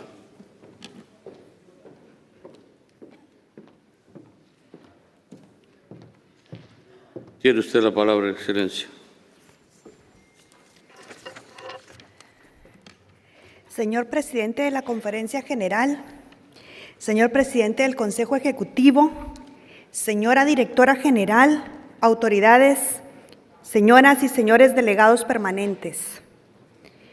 Quiero iniciar mi intervención felicitando a la señora Audrey Azoulay por su reelección como Directora General de la UNESCO, convirtiéndose en una referencia para realizar esfuerzos conjuntos y fortalecer los sistemas educativos para desarrollar competencias y abrir espacios para todas las niñas en el mundo, y en mi caso, para Guatemala. Asimismo, felicito al señor delegado permanente de Brasil, embajador Santiago Mourão, por asumir la presidencia de la Conferencia General en un momento clave de transformación estratégica de la organización. Es para mí un honor participar en la Conferencia General de UNESCO y representar al señor presidente de la República de Guatemala, al doctor Alejandro Yamatei, expresando un fraternal saludo y el compromiso de nuestro país con el esfuerzo renovado por el cumplimiento de la Agenda 2030 y los Objetivos de Desarrollo Sostenible. Guatemala, al igual que todos los países, enfrentó desde marzo del 2020 los desafíos provocados por la pandemia. Pandemia provocada por la COVID-19, que fundamentalmente afectó el cierre de los centros educativos, todo con la finalidad de salvaguardar la vida y la salud de la población. Y en ese momento, cuando el mundo ve lo frágil que es, Guatemala resuelve el desafío más grande: asegurar la alimentación escolar para 2.5 millones de niños. Niños que empezaron a recibir las raciones de alimentos en sus hogares de manera ininterrumpida durante 2 años. Se implementó el programa Aprendo en Casa y en Clase y se realizaron todos los esfuerzos para lograr que los centros educativos operaran a distancia, reproduciendo material educativo en idiomas nacionales y en formatos de audiolibros para los niños con discapacidad visual, y todos los programas de clase por televisión con intérprete de lenguas para atender a los niños con discapacidad auditiva. Asimismo, durante el peor momento de la crisis, Guatemala en el 2021 marcó un hito al registrar un incremento en la matrícula escolar de 135.777 estudiantes para lograr un total de 2.680.623 niños atendidos entre los 4 y 12 años, quienes actualmente siguen cursando el ciclo escolar bajo la modalidad híbrida, funcionando de acuerdo al Sistema Nacional de Alerta Sanitaria, por lo que el sistema educativo en Guatemala no se detuvo. Es importante resaltar que el presidente de la República de Guatemala priorizó la vacunación de maestros y a la fecha se cuenta con el 96% de docentes con esquema completo de vacunación. De igual manera, se incentivó la vacunación de las organizaciones de padres de familia y se está gestionando la vacunación de 2.356.000 menores de edad para regresar a la presencialidad total en el 2022 para atender aproximadamente 4 millones de estudiantes, y es importante mencionar en este foro, en esta conferencia, que en Guatemala se hablan 25 idiomas nacionales, entre ellos mayas. Deseo continuar haciendo énfasis en las acciones relevantes que ha realizado Guatemala. Se implementó la política general de gobierno y se readecuó el plan estratégico sectorial de educación con enfoque inclusivo, pertinencia cultural y lingüística alineado a los objetivos de desarrollo sostenible, garantizando así la continuidad del aprendizaje en todos los niveles educativos. Se diseñó el Plan Integral para la Prevención, Respuesta y Recuperación ante la pandemia. Y algo muy importante, se activó el clúster de educación integrado por más de 80 entidades nacionales, internacionales, sector empresarial que apoyan al Ministerio de Educación. Cabe destacar la implementación del proyecto de producción de energía eléctrica sostenible mediante la instalación de paneles solares para las escuelas en áreas rurales a fin de proveer energía a los centros educativos y garantizar el acceso a los medios tecnológicos de aprendizaje, fomentando el cuidado del medio ambiente ante el cambio climático. Con el objetivo de enunciar otros logros y avances significativos, se destaca la aceptación de Guatemala como miembro de la Alianza Mundial para la Educación y la implementación de importantes intervenciones y estrategias conjuntas con el apoyo de la Oficina de UNESCO. Quiero destacar que si bien es cierto la pandemia puso distanciamiento físico en la comunidad educativa, ocurre un hecho histórico. Autoridades educativas, maestros, padres de familia, diputados del Congreso de la República, sector privado, organismos internacionales y cooperantes se unen como una gran familia a favor de la niñez y la adolescencia para que la educación y sus programas de apoyo no se detengan. Es importante manifestar el reconocimiento del Gobierno de Guatemala hacia la UNESCO por su acompañamiento al Ministerio de Cultura y Deportes en apoyo a la protección y conservación del patrimonio mundial y la salvaguarda del patrimonio cultural inmaterial, y significativos avances en el tema de tráfico ilícito de bienes culturales del patrimonio nacional, que se han concretado en acciones como la entrega voluntaria y la recuperación del fragmento de la estela maya número 9 del sitio arqueológico Piedras Negras en Petén, que data del período clásico maya. Aprovecho para comentarles que por iniciativa presidencial, Guatemala está trabajando en las nominaciones de la celebración de la Semana Santa a la lista de Patrimonio Cultural Intangible y del Parque Arqueológico Nacional Tacalica-Baj como Patrimonio Mundial. Y en el ámbito científico-tecnológico se ha mantenido una relación estrecha con UNESCO que ha favorecido el fortalecimiento de los centros UNESCO Malala. Asimismo, se han tenido avances importantes en la reducción de la brecha digital en coordinación con la Superintendencia de Telecomunicaciones. Hoy, más que nunca, reitero la importancia del preámbulo de la Constitución de la UNESCO que evoca que la amplia difusión de la cultura y la educación de la humanidad para la justicia, la libertad y la paz son indispensables a la dignidad del hombre. Muchas gracias.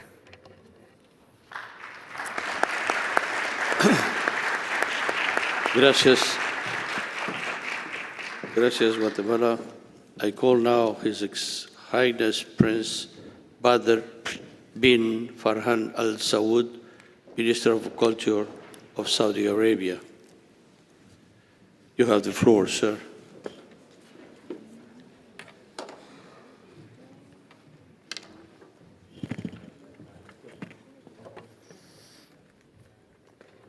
سعادة رئيس المؤتمر العام، سعادة رئيس المجلس التنفيذي، معالي المدير العام لليونسكو، أصحاب المعالي والسعادة، رؤساء الوفود، دول الأعضاء، السيدات والسادة، السلام عليكم. أود بداية أن أعرب عن اعتزازنا بشراكتنا المتينة مع منظمة اليونسكو، كما نبارك لها مرور أكثر من 75 عاما من نجاحات، والتي كانت المملكة العربية السعودية منذ تأسيس المنظمة مساهمة مع الدول الأعضاء في الوصول إلى تحقيق أهدافها ومساعيها الرامية لإرساء السلام من خلال التعاون الدولي في مجالات التربية والعلوم والثقافة.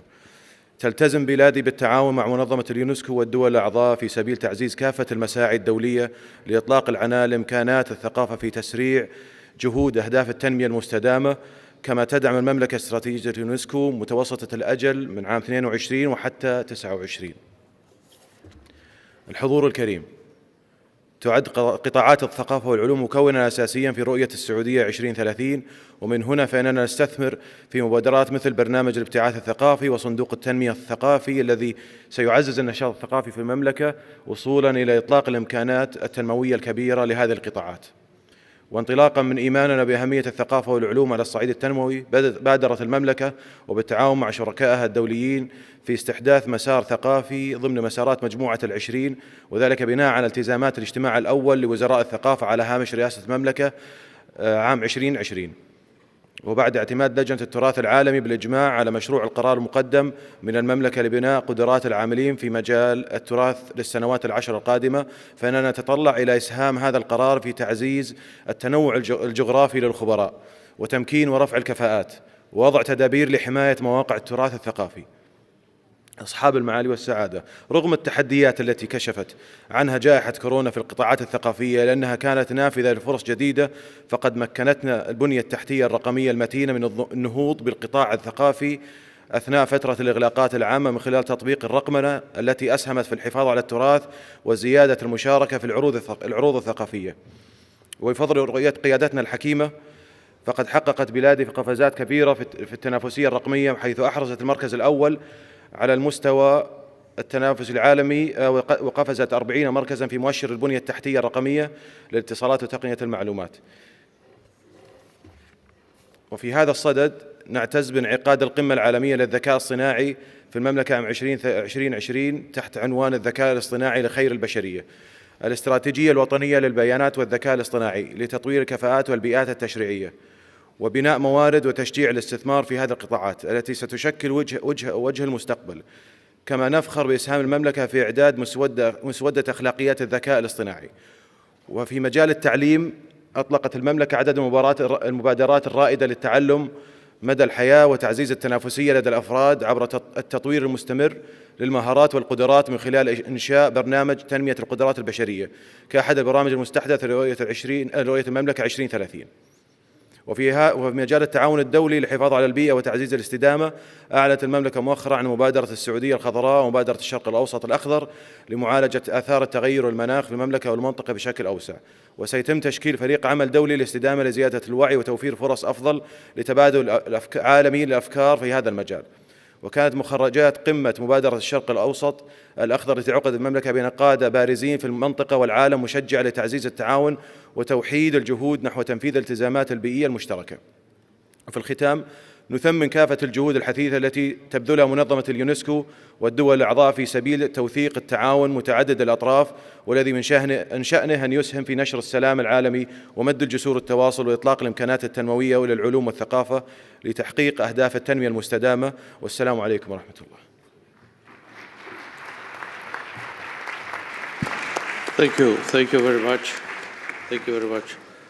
I call His Excellency Mr. Berlo Lega, Minister of Education of Ethiopia. You have the floor, Excellency.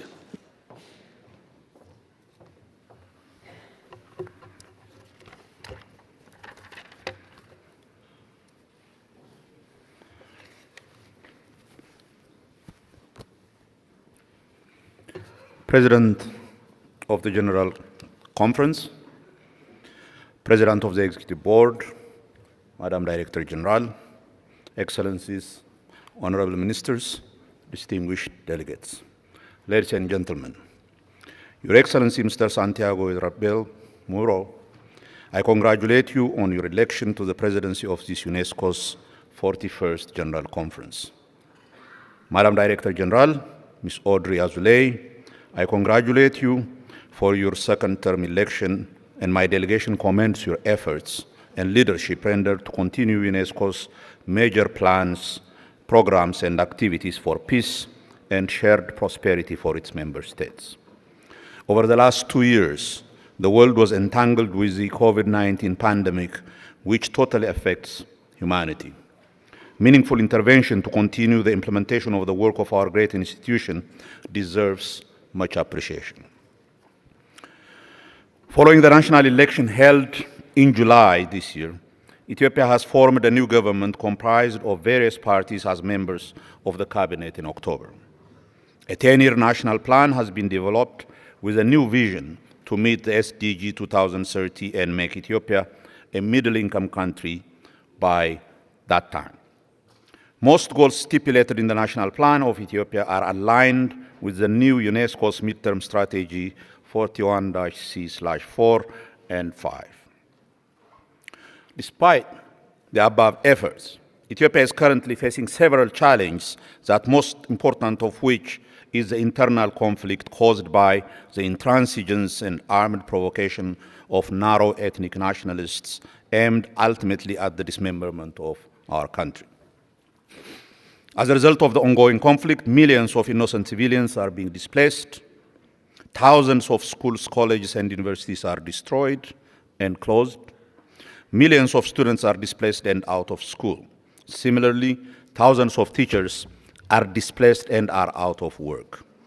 As it currently stands, the supply of humanitarian assistance by the concerned UN agencies is far from satisfactory, since UNESCO is mandated to foster peace and sustainable development in its mandate. At this General Conference, I would like to call upon all actors to mobilize and support the war-affected civilians in Ethiopia.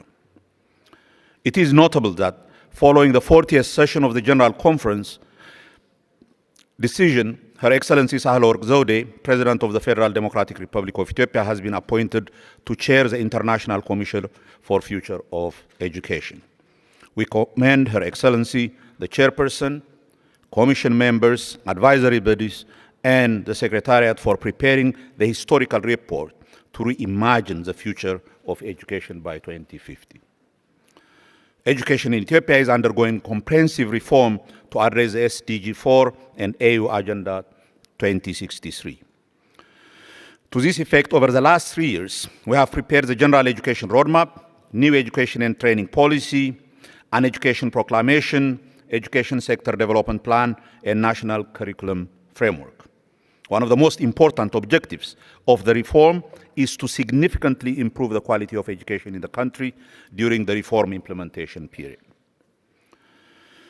Currently, in Ethiopia, we have over 27.5 million students, 700,838 teachers, and 46,361 schools. In the general education sector, while over 1.1 million students are enrolled in 45 public universities. Over 500,000 trainees are enrolled in 1,700 TVET institutes and colleges. Apart from this enrollment data, during the COVID-19 pandemic period, our education system has been seriously affected. As a result, over 3 million students are out of school. To overcome the problem, we have launched a community-based back-to-school campaign at the beginning of this school year. However, as the problem is global and multidimensional, it requires a serious debate among the state parties to find plausible solutions. Otherwise, the attainment of the SDG 4 will be at stake.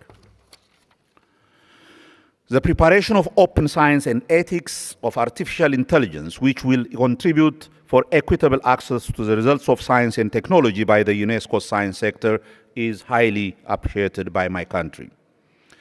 Climate change is continuously affecting humanity in unprecedented ways. If all member states are not working together to maintain biodiversity and introduce drastic mitigating measures to reduce carbon emissions, the future crisis will be more and more complicated. In this regard, as part of Ethiopian Prime Minister Abiy Ahmed's Green Legacy Initiative, the government of Ethiopia's planned to plant 20 billion seedlings by 2022. Over the past 3 years, over 15 billion seedlings have been planted. Moreover, taking into account the regional and global concern this year, we have provided seedlings to our neighboring countries in the Horn of Africa.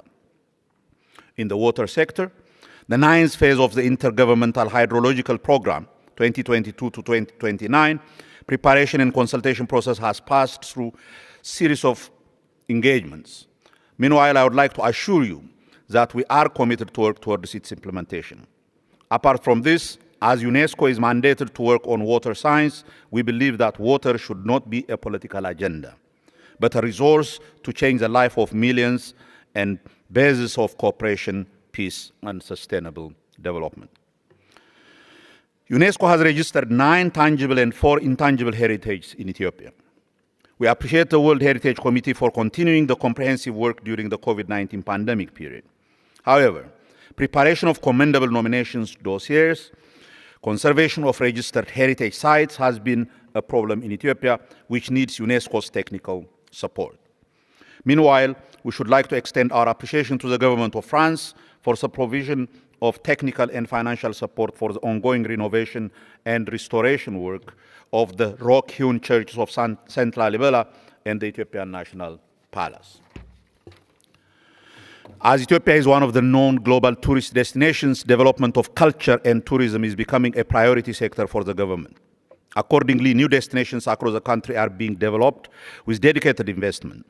However, the tourism sector, which is a source of livelihood for small and middle-level enterprises, has been seriously affected by the COVID-19 pandemic. We again believe that these issues need the special attention of the UNESCO. As per the 1970 Convention, the current practice of controlling the illicit import and export of cultural properties became more complicated in developing countries such as ours. Thus, the joint effort of state parties needs to be harmonized to take proper actions. Globalization has fostered the information and communication revolution which is practically affecting all human actions. The social and mainstream media is flourishing more than ever. However, apart from its contribution to strengthen the democratization of culture and ideas, most countries are affected negatively by misinformation, disinformation, and fake news. Unfortunately, as was reported repeatedly, my country, Ethiopia, has been one of the victims of this phenomenon. The misuse and abuse of social media is fueling the current conflict and causing unspeakable damage in life and limb to many innocent compatriots. Thus, we need to work hard to rein in the damage caused by the misuse of social media as one of UN family without compromising fundamental democratic principles. In conclusion, the new medium-term strategy 41C/4 and 41C/5 is meaningfully addressing the African Group priority areas and the AU 2063 agenda. Furthermore, we are highly confident that the proper implementation of the action plan be approved and meaningful result will be registered. Finally, on behalf of the government of Ethiopia, I reaffirm the significance that Ethiopia holds for its partnership with UNESCO and its commitment to working together to bring about a sustainable future for all of us. Thank you, Madam Chair. Thank you. Thank you very much. I call Her Excellency Mrs. Sam Thompson, Minister of Culture of Luxembourg. You have the floor, Madam.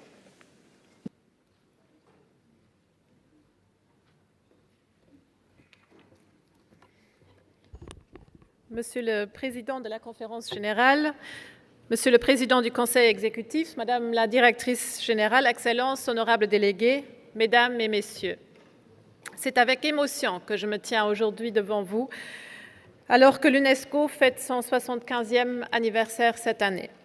En 75 ans d'existence, l'organisation aura témoigné de grands chamboulements historiques, de l'après-guerre à la guerre froide, de la chute du mur de Berlin au 11 septembre, de l'émergence de l'Internet à l'intelligence artificielle, qui tous ont affecté très directement ces domaines d'action et leur ont amené à mûrir et repenser ses priorités. L'UNESCO a su se montrer résiliente et agile et trouver les ressources pour se réinventer sans cesse. Et notre organisation doit se réinventer et agir comme rempart contre des défis d'ampleur mondiale, contre les ravages de la pandémie de la Covid, dans l'éducation de nos enfants et de nos jeunes, avant tout nos filles, dans la vie culturelle et jusque dans nos activités sportives, contre les ravages du changement climatique sur notre patrimoine culturel et de la pollution sur nos précieuses ressources hydriques, contre les ravages de l'intolérance, de l'obscurantisme et du populisme sur la liberté d'expression, de culture, d'éducation, amplifiés par les nouveaux modes de communication. Face à ces défis, l'UNESCO a la noble tâche de nous réunir pour identifier ensemble des solutions constructives, comme par exemple avec les recommandations portant sur l'éthique de l'intelligence artificielle et sur une science ouverte. À nous de veiller à la mise en œuvre de ces recommandations. Madame la Directrice générale, au nom du Luxembourg, j'aimerais vous féliciter pour votre réélection. Je vous remercie pour l'énergie que vous avez déployée pour rendre cette organisation plus efficace, plus vigoureuse, plus prévisible et vous assurer du soutien du Luxembourg. La nouvelle stratégie à moyen terme et le budget constitueront en ce sens une excellente base de travail pour aider l'UNESCO à jouer pleinement son rôle dans l'atteinte des objectifs de développement durable. Membre fondateur de tant d'organisations internationales, le Luxembourg a le multilatéralisme et la défense des valeurs universelles inscrits dans son ADN. Mon pays est dès lors très honoré d'avoir été élu il y a moins d'un mois pour la toute première fois au Conseil des droits de l'homme pour le mandat 2022-2024. Les 4 priorités que nous nous sommes fixées dans ce cadre rejoignent de très près les domaines clés de l'UNESCO. Il s'agit de l'appui à l'état de droit, à l'espace civique et aux défenseurs des droits humains et la lutte contre l'impunité. C'est un domaine qui prend toute son importance dans l'action de l'UNESCO en faveur de la sécurité des journalistes et des femmes journalistes en particulier, action que le Luxembourg soutient activement, y compris par un cycle de conférences organisé par notre Commission nationale. Le développement durable et l'action climatique fondée sur les droits humains, un cadre de vie durable dans un monde en paix, la lutte contre les effets désastreux du changement climatique sur le patrimoine mondial, voilà les principes des programmes UNESCO Géoparc et L'homme et la biosphère. À ce titre, je suis ravie que la candidature luxembourgeoise Minat UNESCO Biosphère ait abouti l'an dernier et j'espère que la candidature Natur Géoparc Möladal soit elle aussi retenue. Cet engagement montre l'attachement luxembourgeois à la mise en œuvre des objectifs du développement durable sur son terrain. Le 3e domaine prioritaire est l'égalité des genres et la lutte contre les discriminations. Le Luxembourg ne s'engage pas seulement pour l'égalité entre les hommes et les femmes, notamment avec sa politique étrangère féministe, mais soutient également activement les communautés LGBTIQ+. Et finalement, nous allons mettre la protection et la promotion du droit des enfants au centre de notre activité au CDH, tout comme la protection des mineurs et de leurs droits, est reflétée au cœur de mon activité en tant que ministre de la Justice. Je salue dès lors la tenue du Forum des jeunes, qu'il aurait simplement été inconcevable de ne pas organiser cette année-ci. Permettez-moi également de souligner quelques développements récents dans le domaine de la culture au Luxembourg. L'avancement du projet de loi de protection du patrimoine culturel qui contribue, en se basant sur les textes de l'UNESCO et de l'UE, à une mise en œuvre holistique de nos engagements internationaux dans ce domaine. L'organisation de ESH 2022, qui sera conjointement avec la ville de Kaunas en Lituanie et Novi Sad en Serbie, capitale européenne de la culture en 2022, et qui mise sur l'intégration par la culture. L'inscription de nombreuses initiatives à l'inventaire luxembourgeois du patrimoine immatériel qui se traduira, je l'espère, en de futures candidatures multinationales. Enfin, et pour conclure, j'apporte mon plein soutien aux propos qui seront tenus ultérieurement par l'Union européenne. Je vous remercie pour votre attention.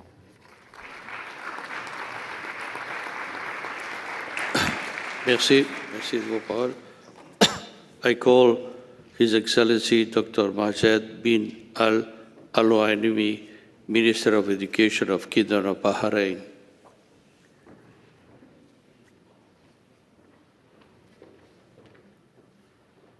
You have the floor, Excellency.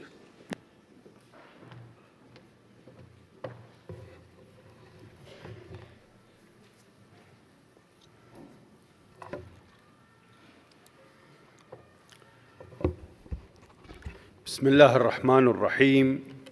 معالي رئيس المؤتمر العام، معالي المديرة العامة، رئيس المجلس التنفيذي، السيدات والسادة، السلام عليكم ورحمة الله وبركاته.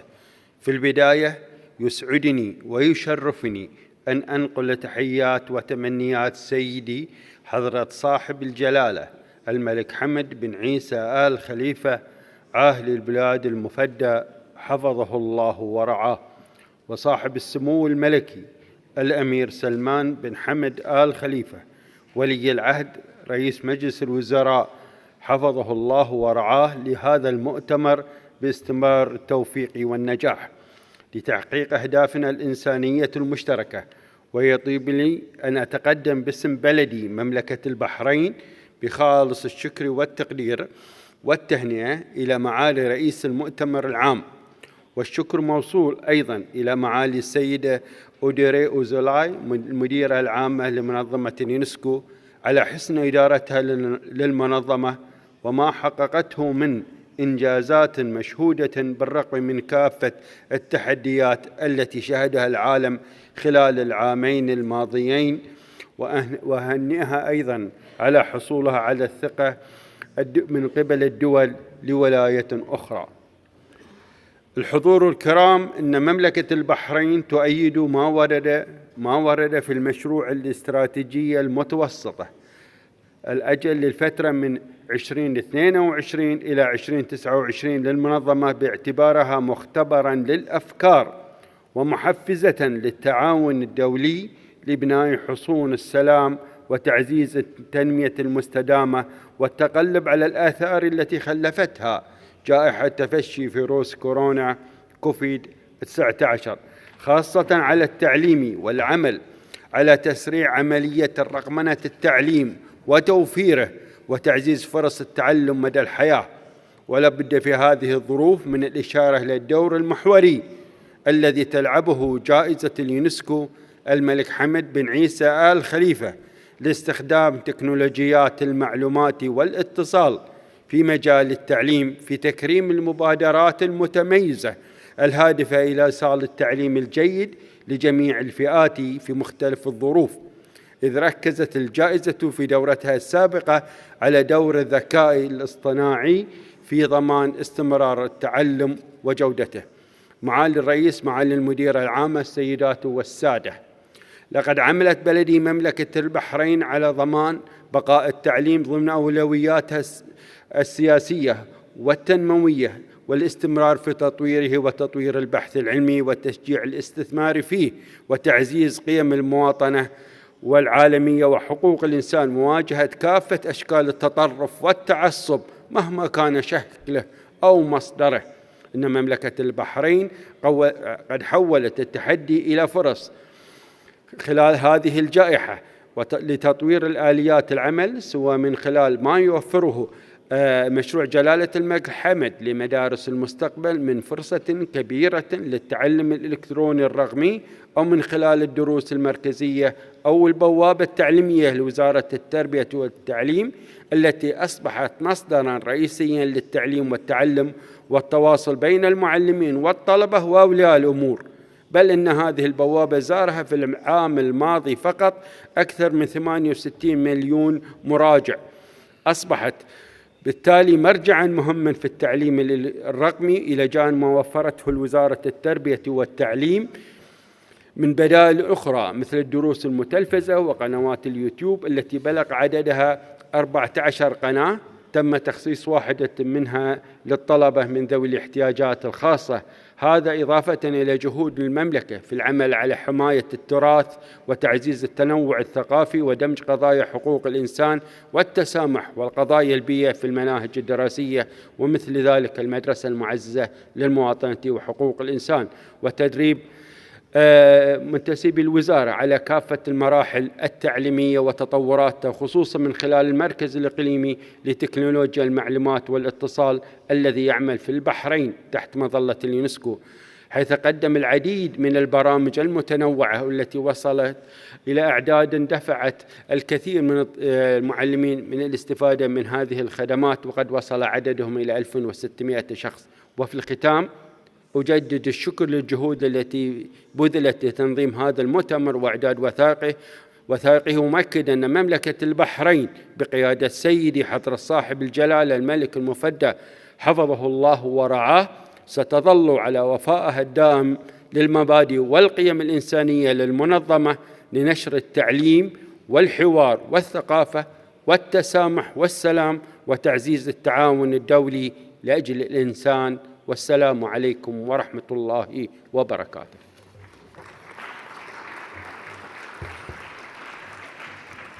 Thank you. Thank you very much, Your Excellency. I call now His Excellency Honorable John L. Powell, Minister of Education, Culture, Sports and Youth of St. Kitts and Nevis. You have the floor, sir.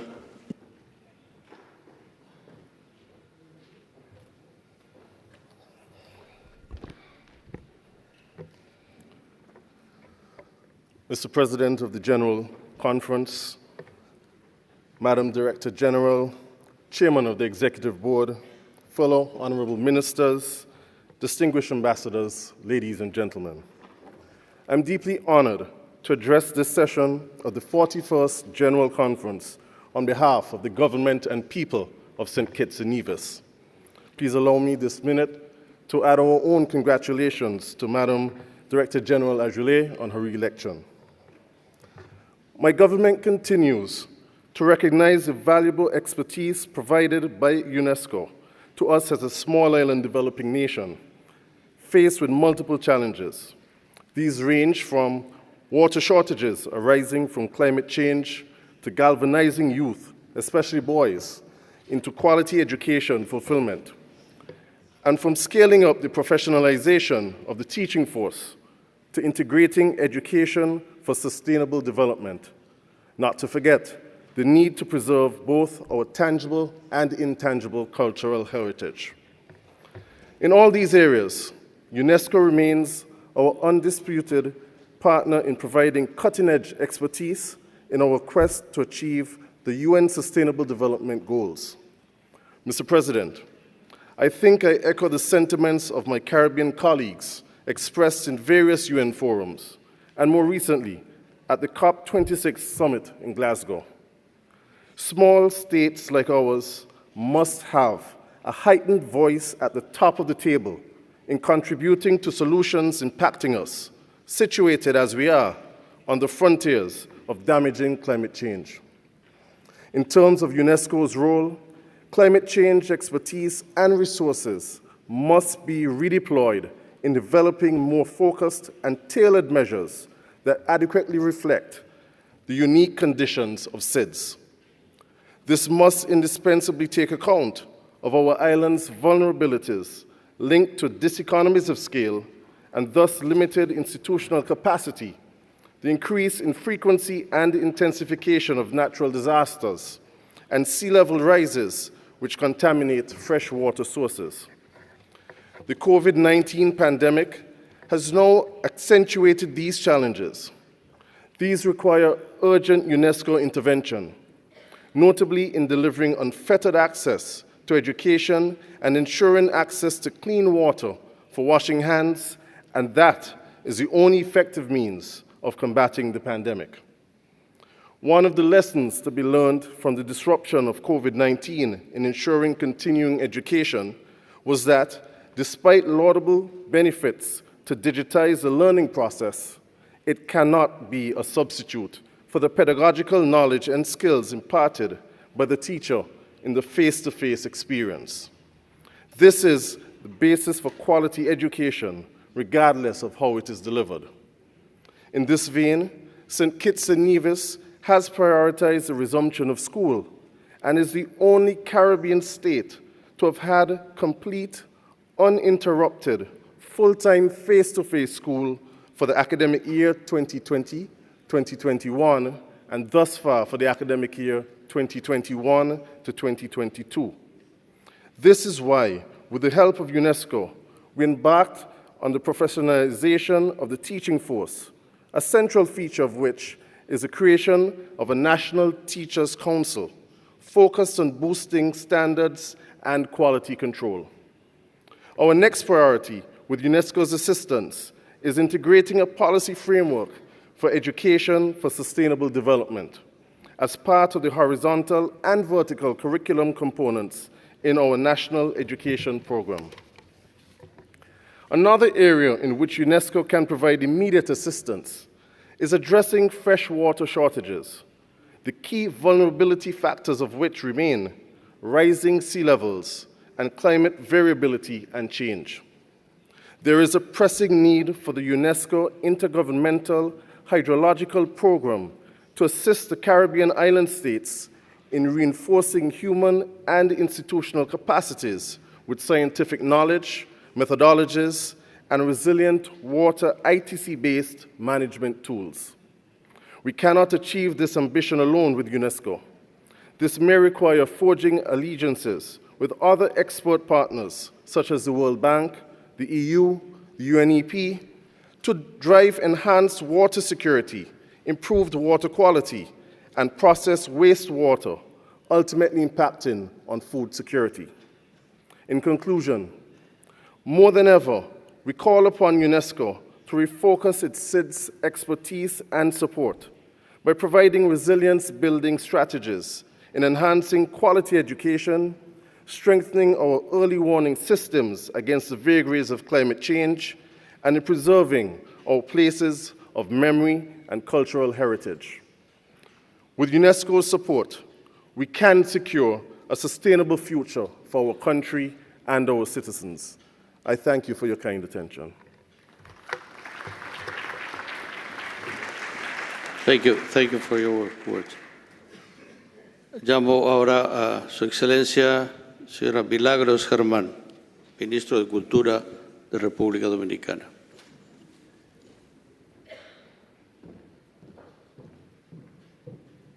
Tiene usted la palabra, Excelencia. Muchísimas gracias. Señor Presidente de la Conferencia General, señora Directora General, señora Presidenta del Consejo Ejecutivo, señores ministros, embajadores, distinguidos delegados, señoras y señores, reciban todos un cordial saludo desde la República Dominicana. Felicitamos en nombre de nuestro país y del nuestro propio a Brasil, en la persona de su embajador y delegado permanente, el señor Santiago Irazábal Mourão, por su elección como presidente de esta 41ª Conferencia General, De la misma manera, felicitamos a la señora Audrey Azoulay por su reelección como directora general de la UNESCO. Su éxito es de todos. Les renovamos el respaldo del gobierno dominicano a su gestión. Nous connaissons aussi votre affection pour la République dominicaine. Mon pays vous salue, surtout les plages de Samaná, que los esperan a todos. En este escenario no tenemos que defender el valor de la educación o de la cultura. Todos los que aquí estamos lo conocemos bien. Los pueblos que no protegen su cultura están destinados al olvido o a la desaparición. La cultura, ese conjunto de coincidencias y diferencias que nos convoca hoy, nos invita a celebrar. La cultura nos define, nos percibe, nos hereda, nos recuerda y nos trasciende. Las agendas de hoy urgen, considerados los nuevos desafíos que nos ha impuesto esta pandemia. Estamos obligados a priorizar alianzas globales y regionales que nos alimenten, pero también alianzas al seno de nuestras propias comunidades. Hoy más que nunca es preciso conciliar. Promover una alianza profunda entre educación y cultura es fundamental. Esta alianza pasa por una reestructuración de los programas de educación, no solo para invertir más, sino para invertir mejor en una educación de calidad. Las últimas estadísticas hablan fuerte y claro y desnudan una triste realidad que nos presenta un nuevo desafío: evitar que la pandemia arroje fuera de las aulas a nuestras niñas, adolescentes y mujeres. Esta realidad debe ser prioridad hoy más que nunca y debe ser intervenida. Permítanme contarles que desde República Dominicana estamos trabajando en establecer alianzas estratégicas que nos permitan aprovechar el inmenso potencial técnico de la UNESCO en favor de la construcción de vínculos de colaboración entre los programas de educación y gestión cultural. Y confiamos en poder crear un sistema efectivo que nos facilite llevar por un mismo camino los objetivos de nuestra nación hacia la gran meta común del ODS 4. Aunque todo el panorama mundial se haya enrarecido a causa de la pandemia y sus diversas crisis colaterales, es ahora cuando más debemos apostar a la cultura como ente de cohesión de nuestros pueblos. Será la cultura y sus múltiples lenguajes la que nos ayudará a detener la desigualdad. Será la cultura la que nos abrirá las puertas para asimilar las profundas transformaciones que se han registrado en nuestras sociedades posmodernas. Será la cultura, en definitiva, la que nos señalará el camino para llegar a salvo a nuestro nuevo destino.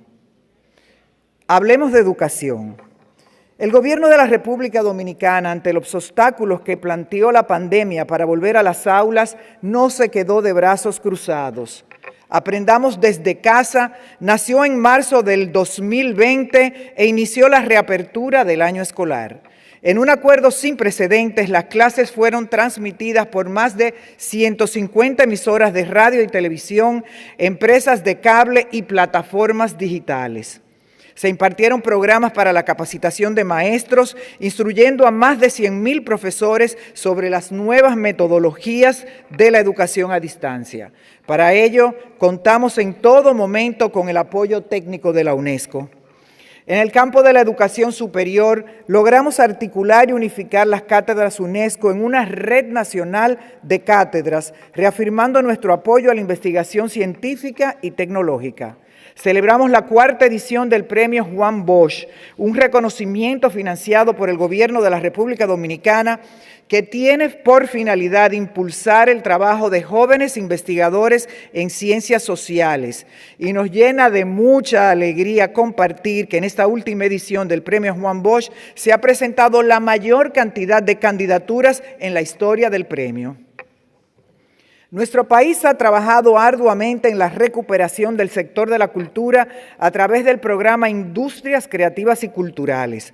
Creamos el Gabinete de Economía Naranja, una iniciativa que busca fortalecer, regular y supervisar las instituciones que generan bienes y servicios culturales, y en atención a nuestro compromiso con nuestros gestores culturales, el gobierno promulgó la Ley de Mecenazgo Cultural, un extraordinario instrumento a través del cual se estableció un régimen de incentivos y acceso a microcréditos para la financiación de proyectos culturales. Pero ¿quién puede abstraerse del encanto de la bachata? Pues en el año 2019 recibimos con alegría la inscripción de la música y el baile de la bachata en la lista representativa del Patrimonio Inmaterial de la Humanidad, al tiempo que renovamos nuestro compromiso con su difusión como testimonio para las generaciones futuras. En ese mismo año, nuestra capital, la ciudad de Santo Domingo, fue declarada por la UNESCO como Ciudad Creativa de la Música y firmamos junto a 11 instituciones un convenio sin precedentes rumbo al Plan Metropolitano de Cultura. Recientemente el país depositó los instrumentos de ratificación de la Convención sobre la protección del patrimonio cultural subacuático y estamos confiados que lograremos actualizar las normativas para una gestión más efectiva de nuestros bienes culturales subacuáticos. Cabe destacar en el marco de esta asamblea el trabajo que nuestro país ha venido desarrollando a través del programa El Hombre y la Biosfera de la UNESCO, gestionando nuestra reserva de biosfera Jaragua, Bauruco, Enriquillo como un modelo de manejo compartido con las autoridades locales, la sociedad civil y el Comité Nacional sobre el Hombre y la Biosfera, que incluye 3 áreas íconos protegidas y ricas en biodiversidad. Próximamente estaremos sometiendo al programa El Hombre y la Biosfera una nueva reserva, Madre de las Aguas, un conjunto de espacios productores de este recurso ambiental localizados en la cordillera central de nuestro país. Andrés L. Mateo, reconocido intelectual dominicano y embajador de nuestro país ante este organismo, concibió la frase odisea intelectual para describir las sinuosidades del camino en el proceso histórico de construcción de nuestra identidad dominicana. La tomo prestada, Andrés, para asegurarles que la nueva dirección del ministerio ha iniciado una verdadera odisea intelectual, moral y ética orientada a lograr que la consigna «La cultura somos todos» se mude del reino de las palabras y saque residencia permanente en el mundo real, en el que cada dominicano y cada dominicana pueda ejercer sus derechos culturales como componentes de los derechos humanos, asegurando la cohesión social y el desarrollo con civilización en la búsqueda de ese mundo más bello, más justo y mejor. Espace ba, merci beaucoup, shukran, sí. Thank you, muchas gracias, buenas tardes. Gracias, Excelencia. I call now Her Excellency Mrs. Ingrid van Egelhoven, Minister of Education, Culture and Science of the Netherlands. You have the floor, Excellency.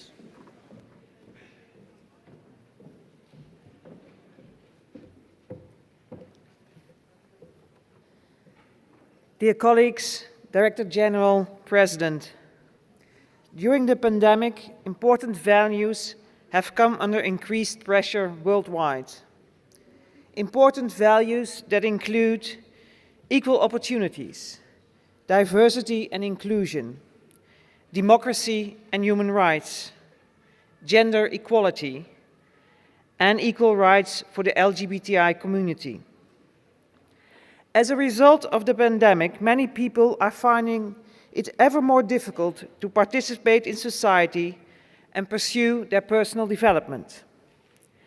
This should be a painful realization for everyone involved in the work of UNESCO. Education, culture, and science, areas which have our full commitment, are the foundation for personal and social development. Equal participation is our top priority. No one should be left behind. That is why the Netherlands will continue to work across all UNESCO domains to do everything to ensure that people can lead fulfilling lives in just societies, and to support every initiative that is crucial to achieving the Sustainable Development Goals. In doing so, our eyes, our hearts, and our actions must be focused on the youth. By raising the quality of education and ensuring that everyone, everywhere in the world, has equal opportunities and equal access to education, we lay the foundation for a peaceful and sustainable society, for their peaceful and sustainable future. But words alone are not enough. UNESCO will have to take a strong and active role in the fields of human rights, culture, and education.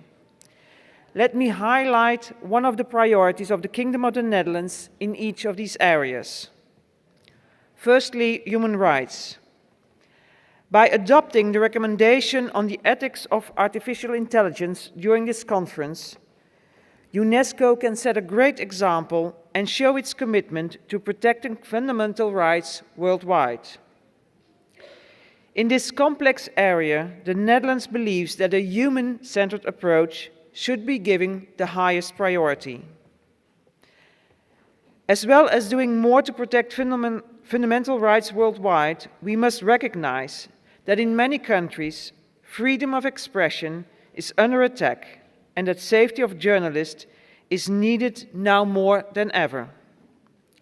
At the World Press Freedom Conference hosted by the Netherlands in 2020, some promising steps were taken towards forming a united global front on this issue. The International Programme for the Development of Communication also remains to the vital importance of the Netherlands. The second point I wish to focus on is culture. In recent years, I have worked hard to ensure that Dutch policy on culture facilitates a cultural sector created by and for everyone in our society. This is a long-term process, but it's encouraging to see so many cultural institutions and creatives already subscribing this philosophy and embracing it fully. In addition, the Netherlands will continue its international efforts to conserve and protect culture. Our strong sense of responsibility finds expression in the Intangible Cultural Heritage Committee and the Committee on the Import and Export of Cultural Objects. World heritage is something we will never lose sight of. In the years ahead, we want to make the link between climate and cultural heritage a special focus of our common activities, to ensure that investing in culture not only makes for a peaceful society, but also for a sustainable one. Thirdly, we come to education. Access to a high standard of education is a fundamental human right and the key to achieving the other Sustainable Development Goals. Crises around the world, not least COVID-19, have had an adverse effect on quality of opportunity and equal access to education. And this is especially true for women and girls. The closure of schools worldwide has brought to light and even intensified many pre-existing inequalities, both in the classroom and online, both in the Netherlands and in other parts of the world. It's up to all of us to ensure that UNESCO takes the lead in addressing these issues. Higher standards in education and improved access to education have the power to prevent further inequalities in every society. Here again, words simply are not enough. Determined action is needed from all of us, from me and from you. The young people of today are entirely justified in calling us to account, in reminding us that what we do today determines their future. We cannot afford to disappoint the young ones. Making up for disappointments takes far too long, and time is a luxury we do not have. Let them know, let them feel that the UNESCO family is here for them, that our hearts are open to them, and that the actions we agree on here during this conference will make a real difference to their world. Thank you very much.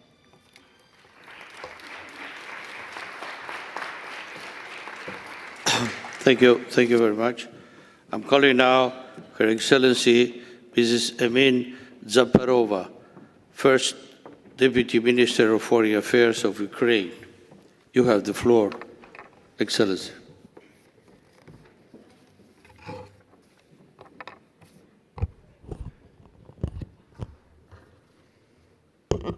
Mr. President, Madam Director General, distinguished delegates of the General Conference, it is indeed a great pleasure and honor for me to attend the long-awaited 41st session of the General Conference in Presencia.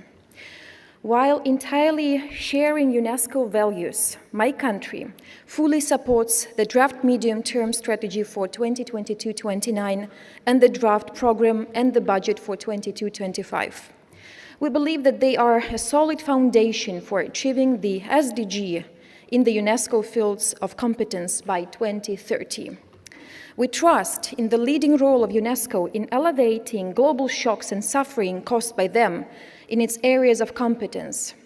And more to the point, Ukraine is ready to join programs and activities of UNESCO dedicated to its global priorities, Africa and gender, by sharing our expertise in preserving cultural heritage, managing education systems, introducing innovative digital technologies, and in other areas concerned.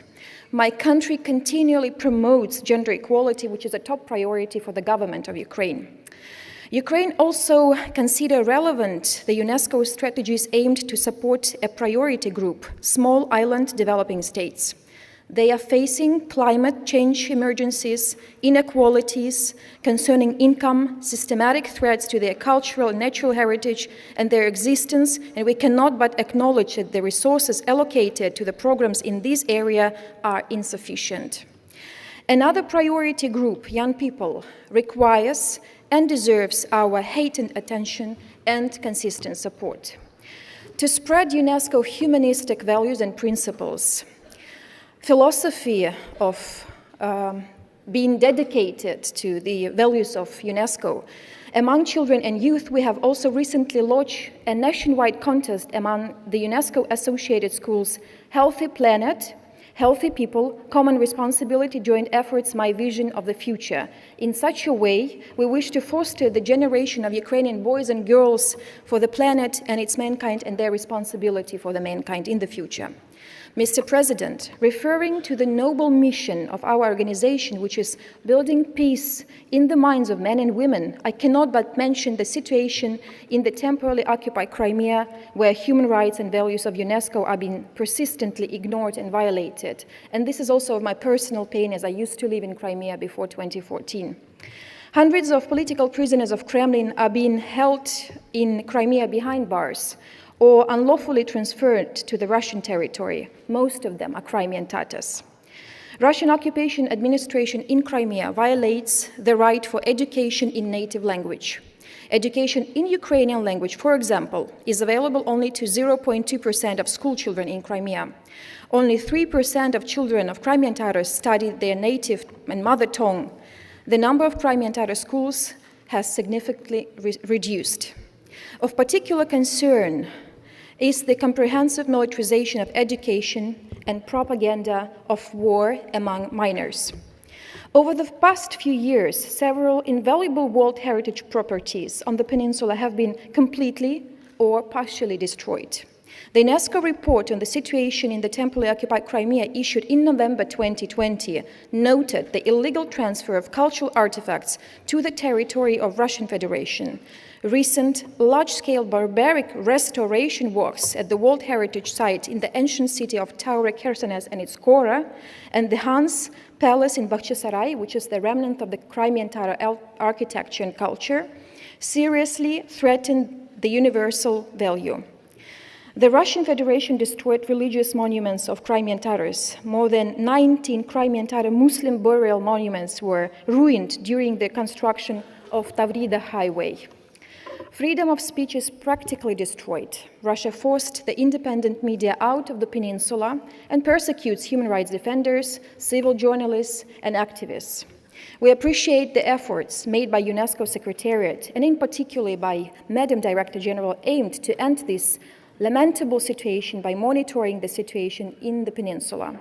Having regard of the consecutive decision follow-up of the situation in the Autonomous Republic of Crimea, Ukraine, adopted by the last session of the Executive Board, we are looking forward to comprehensive monitoring of UNESCO in the upcoming year. Madam Director General, we also commend your efforts and your activities during the most challenging period of UNESCO existence. You have managed to maintain UNESCO functioning operative capacities during the crisis. We, of course, congratulate you on having been re-elected for the second term. Dear colleagues, finally, let me mention the crucial role of the national commissions for UNESCO in implementing noble goals of our organization and promoting its values at national levels. National commissions are an important and integral element of UNESCO construction. And as a National Commission of Ukraine for UNESCO over a year ago, we launched a comprehensive reform process to enhance our contribution to the mission of UNESCO. We are going to promote new dimensions like gender equality and digitalization. This year, Ukrainian National Commission, together with the Ukrainian President, in order to commemorate the 75th anniversary of UNESCO, launched the virtual flash mob. Of course, we were restricted of traveling and seeing the beauty of cultural heritage of each other, but we could do so virtually. And I'm very thankful to the state of Qatar and to Turkey for joining this flash mob and producing their video clips in accordance to Ukrainian initiative. We also initiated creation of a tree alley in the Kyiv Botanical Garden. This was done with the UN coordinator in Ukraine. Now we call for other national commissions to join this initiative in their countries. Preserving ecosystems and natural heritage should be in the spotlight of our organization. I wish to conclude my speech by saying that if elected to the Executive Board, Ukraine will be very much determined to safeguard all of the UNESCO values, all of the priorities I have just mentioned, and actively promote its ambitious and progressive agenda. I thank you very much. Sağolunuz.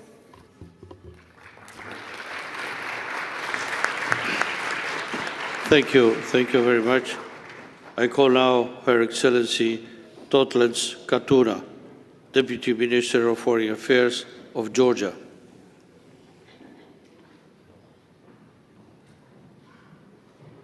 You have the floor, Excellency.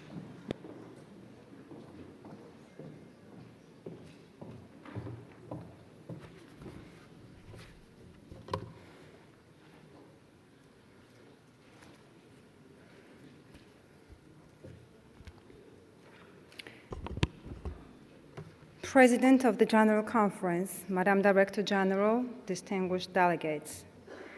On behalf of the Government of Georgia, I am pleased to address the 41st session of the General Conference and extend our sincere congratulations to Ms. Audrey Azoulay with the renewal of her mandate of the Director General. We cordially offer our best wishes in her continuing efforts to position UNESCO as a key actor in all fields of its competence, mostly in light of the challenges we are all facing today. On October 7, 1992, shortly after gaining independence, Georgia launched its multi-phased collaboration with UNESCO. It's nearly for 30 years already that Georgia shares ideals and values of the organization and recognizes the importance of its endeavor. Today, we reiterate our readiness to provide full support to its future work. This year, we celebrate the 75th anniversary of UNESCO. It's an occasion when global community can look through the longest list of achievements and reflect on the challenges ahead to achieve even greater efficiency through UNESCO's strategic transformation process. Herewith, the successful outcome of the process is based on multilateral collaboration and effective dialogue with all its member states. The COVID-19 pandemic demonstrated in a most severe way that only by joint efforts we can effectively address global challenges. Ladies and gentlemen, the United Nations Sustainable Development Cooperation Framework guides the work of the government of Georgia and the UN system. In 2019, the Georgian government adopted the SDG national document aiming at promoting the implementation of SDGs and introduction of evidence-based national policy according to the 2030 agenda. The new educational and science strategy of Georgia will become operational from 2022. 10-year policy vision of the country places particular emphasis on three main goals: quality, equality, and governance. The role of science and research has become more prominent than ever. Acknowledging the importance of scientific cooperation that makes science more transparent and inclusive, Georgia fully supports draft recommendation on the open science. The COVID-19 crisis that has already had a significant disruption of education process worldwide made education system actors offer new creative approaches to maintain continuity of education. To meet this strong demand, the education process has been transformed, featuring the special role of information and communication technologies in education. Having high impact on youth, the ICT plays a crucial role for their learning, skill development, and ensures their better adaptation to the modern challenges. 2021 is a remarkable year for the capital of Georgia, Tbilisi, that despite the COVID-19 pandemic currently hosts World Book Capital Program. With a focus on innovation and use of modern technologies, the projects envisaged throughout the year are seeking to encourage promoting the literacy level among youth, and to make books accessible for readers regardless their financial and physical capabilities. The role of culture and creativity in the development policies of the Georgian cities will be further enhanced in the light of Director General's recent decision to include Georgian capital Tbilisi and city of Batumi to Creative Cities Network. I wish to express my gratitude for recognition of our efforts and express confidence that designation of Georgian cities will bring tangible contribution to the implementation of the objectives of the network. We continue our firm and fruitful cooperation with the World Heritage Center.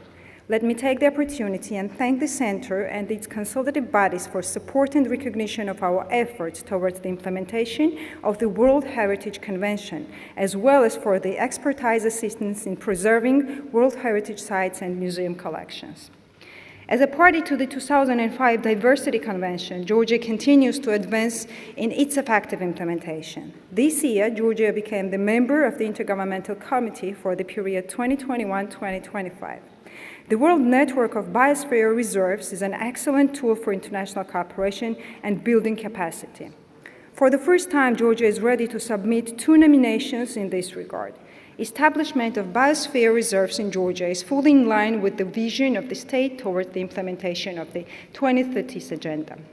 I'm proud to say that herewith that the first natural heritage property nominated by Georgia, the Kolkhi rainforest and waterland, has been inscribed on the UNESCO World Heritage List this year.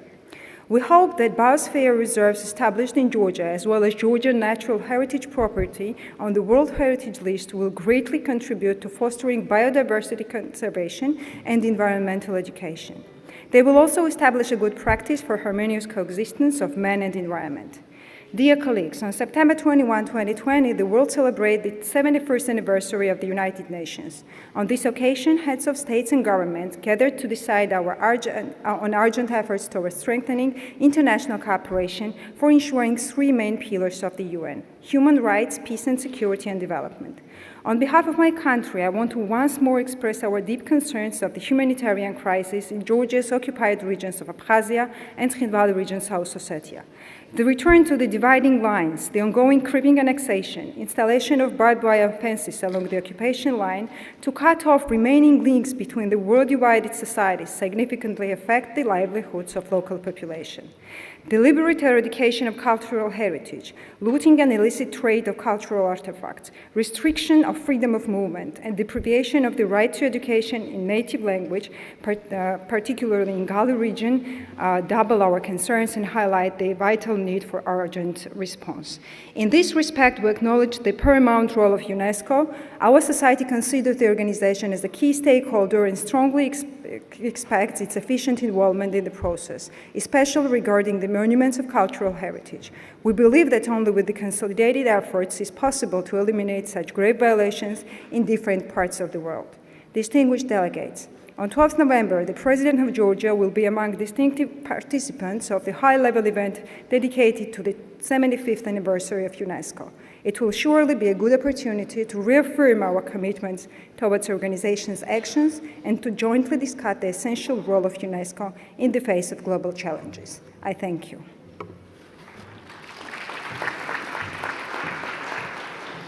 Thank you. Thank you very much. I call now His Excellency Mr. Ali Hamid Ashkuri, Deputy Minister of Higher Education of Iraq. You have the floor, sir.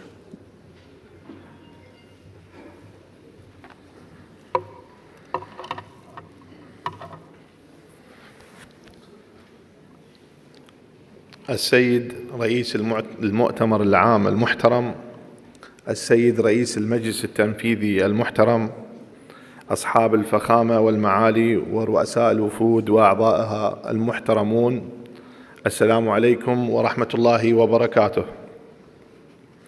بمناسبة افتتاح أعمال المؤتمر العام لمنظمة اليونسكو في دورته 41، أنقل لكم تحيات حكومة بلادي وتمنياتهم بنجاح مؤتمرنا هذا. السيد رئيس المؤتمر العام، يسرني أن أهنئكم سيادة الرئيس على الثقة التي أولاها لكم المؤتمر العام بانتخابكم رئيساً لدورته الحالية، وأرجو لهذه الدورة النجاح والتوفيق، وهي تعقد في هذا الوقت حيث يحاول العالم بأسره الخروج من الصعوبات التي فرضتها جائحة كورونا، مع الأمان المخلصة بعودة الحياة الطبيعية لكل الشعوب لاستعادة أواصر العمل والتفاهم المشترك عن مجمل القضايا ذات الاهتمام المتبادل. كذلك فإنه من دواعي سرورنا أن نقدم التهنئة للسيدة أودري أوزولاي بمناسبة تجديد ولايتها مديراً عاماً للمنظمة، ونحن على ثقة تامة بأنها ستكمل مسيرة العمل الرصين للمنظمة وتقودها لتحقيق الأهداف المرسومة بالتعاون مع الدول الأعضاء. السيدات والسادة الأكارم، تولي الحكومة العراقية اهتماماً كبيراً بملف الثقافة واسترجاع الآثار المهربة، وقد تكللت الجهود الدبلوماسية والقانونية العراقية وبالتعاون مع منظمة اليونسكو من استعادة بحدود 17,000 قطعة أثرية مهربة، ويعد لوح قلقامش التاريخي واحداً من أهم القطع التاريخية التي تم استلامها مؤخراً بعد مضي أكثر من 3 عقود على تهريبه. إن ما تحقق من نتائج إيجابية يعد الدافع الرئيسي في إعلان العراق عن رغبته وحاجته الماسة في تجديد عضويته في اللجنة الحكومية الدولية المعنية بتعزيز إعادة الممتلكات الثقافية وردها إلى بلادها الأصلية، لتحقيق المساهمة الفاعلة في إنجاح مهام اللجنة التي ستصب في مصلحة كافة الدول الأعضاء. كما تود الحكومة العراقية الإشادة بدور منظمة اليونسكو في تعزيز إدراج الكثير من عناصر التراث اللامادي على لائحة التراث العالمي لدى منظمة اليونسكو، فضلاً عن الجهود المستمرة في تعزيز قدرات التواصل المجتمعي مع التراث الثقافي عبر توسيع آفاق المشاركة الثقافية والتركيز على توسيع مدياتها وفاعلياتها المجتمعية وفق مبدأ الحق بالثقافة أو الثقافة للجميع كواحدة من الحقوق الأساسية المكتسبة. كما وأتقدم هنا بالتحية والإشادة بالدول التي ساهمت بمساعدة العراق لتخطي أزمته في مجال استرداد الآثار المهربة. نقدر جهود الكبيرة التي تقدمها منظمة اليونسكو والسيدة أودري أوزولاي في المبادرة الإنسانية المعنونة إحياء روح الموصل من خلال إعادة الإعمار وتقديم الدعم والمساندة بعد تعرض المدينة للتهجير والدمار على يد عصابات داعش الإرهابية، فكنتم خير عون وسند لمساندة الموصل لاسترداد عافيتها والحفاظ على آثارها وتراثها العريق وأصالتها، فضلا عن إسهامكم في تخطي الصعوبات والحفاظ على دور اليونسكو الريادي في مجال تخصصاتها وتحقيق رسالة المنظمة وتجسيد أهدافها السامية وتأكيد دورها الفريد في ترسيخ أسس السلام الدائم والتنمية المستدامة. كما ونشد على يديكم في اتخاذ التدابير المقترحة في إطار مشروع الاستراتيجية الوطنية للتربية والتعليم. كما ونقدم شكرنا لمنظمة اليونسكو على ما قدمته من دعم غير محدود للبرامج التربوية والثقافية والعلمية التي نفذت لصالح العراق خلال الفترة الماضية وأثناء فترة تفشي وباء كورونا المستجد. السيد الرئيس، أصحاب السعادة، السادة المؤتمرون الكرام، كما تعلمون أن العراق من ضمن الدول المؤسسة لمنظمة اليونسكو، إذ إنه انضم منذ عام 1948 ولم يحظى بفرصة الانضمام لعضوية المجلس التنفيذي منذ 27 عاما. لذا نتمنى دعمكم لمساندة العراق كي يشغل هذا الموقع من جديد ليستعيد مكانته الحقيقية بين الدول، وأن يحظى العراق بتمثيله الحقيقي في المنظمة ضمن استحقاقه المشروع من الوظائف. ختاما، أتقدم باسم جمهورية العراق بالشكر لمنظمتنا اليونسكو على كل ما قدمته من دعم ومساندة، وتقبلوا منا رسائل حب واعتزاز جئت بها من العراق بلادي ما بين الرافدين، مزينة بآيات العرفان والشكر لكم جميعا. وأود أن أطمئنكم إن العراق سيبقى بخير على الرغم من التحديات التي يواجهها من قوى الإرهاب. والسلام عليكم ورحمة الله وبركاته. Thank you very much. I call now Mr. Benedetto della Vedova, Undersecretary for Foreign Affairs of Italy. You have the floor, sir.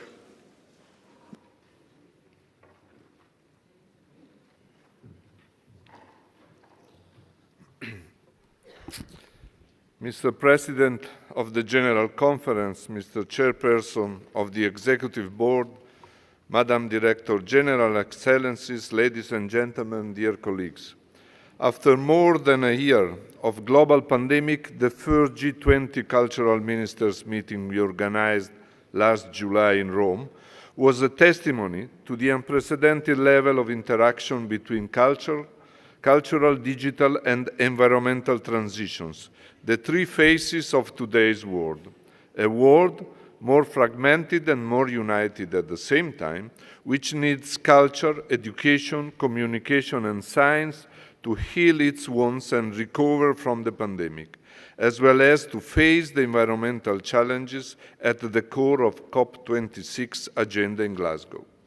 Multilateral needs, multilateral tasks. The world needs UNESCO and its founding principles, such as respect of human rights and promotion of gender equality, more than ever.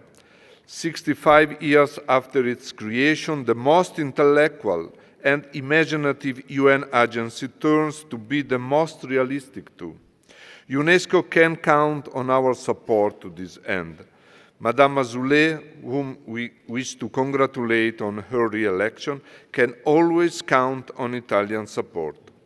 UNESCO is called to play its role in the multilateral response to the multiple crises that we are facing, as it did recently for Afghanistan, recalling the importance of the respect of the rights to education, in particular for women and girls, protection of cultural heritage, and security of journalists. No sustainability without science, especially basic science, at the core of the UNESCO International Center for Theoretical Physics in Trieste during the last 50 years. No life and no sustainable peace without water, as we learn from the annual reports of the World Water Assessment Program hosted in Perugia. Natural science and cultural meet at the Regional Bureau for Science and Cultural, UNESCO Regional Center for Europe in Venice, a place, Venice, where nature and culture have met and mingled for centuries, admirably blending fragility and beauty. We can only achieve sustainability through education, as recalled by G20 Educational Minister Declaration we approved in Catania in June. We prize the UNESCO action to support teachers and learners through the present generational catastrophe. The activities listed above are among the several national reasons for us Italians to be proud to host UNESCO in our territory. Also, they are a multilateral way for Italy to continue being a land of and for culture. The shift in concept of heritage, natural, cultural, tangible, intangible, digital, virtual, makes the 58 Italian sites more and more World Heritage properties. The digital transitions tell us a lot of how much this concept, brought to worldwide attention by the UNESCO 1972 Convention, continues to be so fruitful. This is why Italy is particularly honored to host in late 2022 in Florence, in agreement and close cooperation with UNESCO, an important international event in celebration of the landmark 50th anniversary of the Convention on World Cultural and Natural Heritage. We will host to take stock of half-century of reflections and historical achievements, but also to identify goals, priorities and challenges for the Convention next 50 years. Let me mention that we consider the need for a more representative World Heritage list as the most important challenge for the Convention.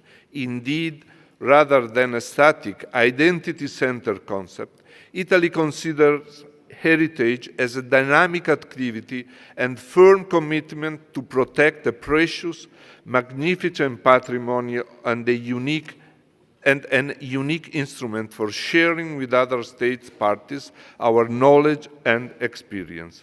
The Carabinieri Special Unit for the Protection of Cultural Heritage has been actively committed for half a century to fighting illicit trafficking and to recovering stolen cultural property, paving the way to the establishment of the Italian United for Heritage Task Force.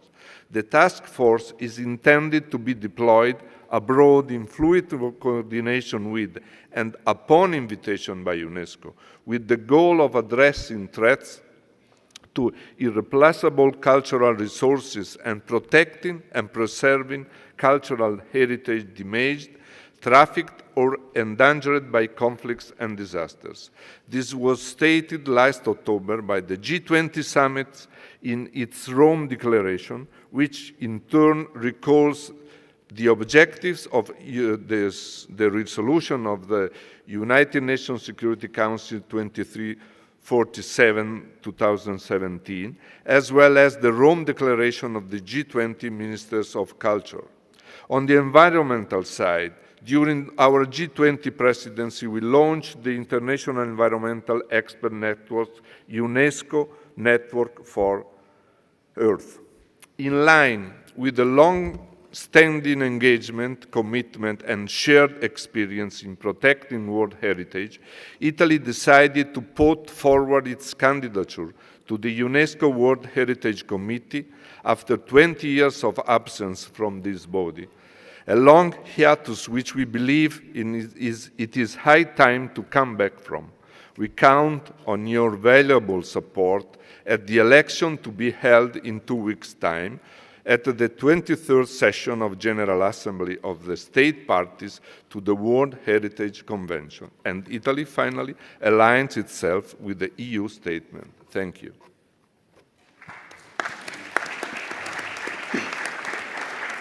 Thank you. Thank you very much. Now, llamo a Su Excelencia el señor Juan José Bremer, embajador permanente, delegado permanente de México ante la UNESCO. Tiene usted la palabra, embajador. Muchas gracias. Distinguido presidente de la Conferencia General, distinguida directora general, muy distinguidos representantes de los países miembros, estamos celebrando todos estos días 75 años de la creación de la organización. México fue uno de los países fundadores de este organismo, dotado de un espíritu genuino para fortalecer la paz y el desarrollo de las naciones a través de la educación, la ciencia y la cultura. Y a lo largo de este tiempo, la UNESCO ha reafirmado con sus acciones el compromiso para trabajar a favor de los pilares que le dieron origen, otorgando apoyo a los Estados miembros para orientar sus políticas educativas, para atender sus problemas sociales y culturales. Felicitamos efusivamente al representante de Brasil, Santiago Irazábal, por su muy importante elección. Contará con todo nuestro apoyo. Y quiero aprovechar también esta ocasión para expresar el reconocimiento de México a la gestión de la señora Audrey Azoulay, quien de manera muy acertada ha conducido a la organización y tuvo la visión de convocar muy a tiempo a los ministros de Educación para enfrentar con acciones concertadas la contingencia sanitaria derivada del COVID-19. A partir de marzo de 2020, muchos países, creo que todos los presentes, nos vimos en la necesidad de suspender nuestras actividades escolares como una de las múltiples acciones que llevamos a cabo para detener los contagios de esta nueva enfermedad. En el caso de México, muchos otros presentes aquí tuvimos que adaptar las actividades escolares presenciales para acercar la educación a los hogares, la educación a distancia de nuestros estudiantes, que en el ciclo escolar reportaron, en nuestro caso, inscritos 33,6 millones de alumnos entre los 3 y los 29 años. Para el ciclo escolar 2020-21, aún con clases en línea, se inscribieron también 32,9 millones, y por motivos asociados a la COVID-19 o por falta de dinero o recursos, no se pudieron inscribir 5,2 millones de personas. La educación fue considerada como una actividad prioritaria para el retorno de las actividades. Y por esta razón, se inició de inmediato una campaña de vacunación enfocada a nuestros docentes y personal administrativo, con la participación de las Secretarías de Salud, de la Secretaría de Educación, de las instituciones también de salud, de la Secretaría de la Defensa y la Marina. Todos se sumaron a este esfuerzo con los gobiernos de las entidades federativas de México y se logró vacunar en menos de un mes al 88% de las maestras, maestros, personal administrativo y de apoyo que laboran en escuelas públicas y privadas de todos los niveles educativos, desde educación inicial hasta superior. El regreso a clases fue cuidado para salvaguardar principalmente a los niños y jóvenes, a los docentes y al personal, con planes de sana distancia y siguiendo los protocolos que recomendaba la UNESCO y nuestro propio sistema de salud. Apoyado por un curso en línea gratuito y para cada nivel educativo, alumnos, maestros y padres de familia, se ha podido evaluar la eficiencia terminal y la adquisición de competencias de más de 1 millón de inscritos, y vamos a presentar esta información públicamente muy pronto. Hoy en día, México regresó a clases presenciales en el momento justo. Ya no podíamos seguir aislados y la emergencia sanitaria había disminuido gracias a los cuidados que se habían tomado.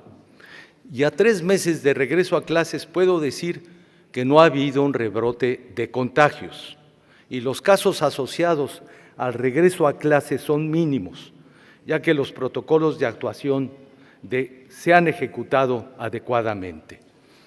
Para el último día del mes de octubre, registramos una apertura de 169.664 escuelas, en las cuales imparten clases más de 1.508.000 trabajadores de la educación. Aprecio mucho que escuchen ustedes este esfuerzo porque estoy seguro que todos los aquí presentes estamos luchando contra el mismo desafío. Acompañados de la incorporación a nuestros alumnos a clases presenciales, hemos iniciado ya nuestras reuniones de planeación con la Secretaría de Educación Pública y los estados y los consejos técnicos. Estamos de nuevo en marcha. En otra área que a todos nos afecta y muy brevemente menciono, que los días 4 y 5 de octubre tuvimos la ocasión de albergar la conmemoración del Día Internacional contra la Violencia y el Acoso Escolar. Y se firmó el Acuerdo de Campeche, liderado por México, Francia y Marruecos, que constituye un llamado a la acción a todos los países miembros de nuestra comunidad.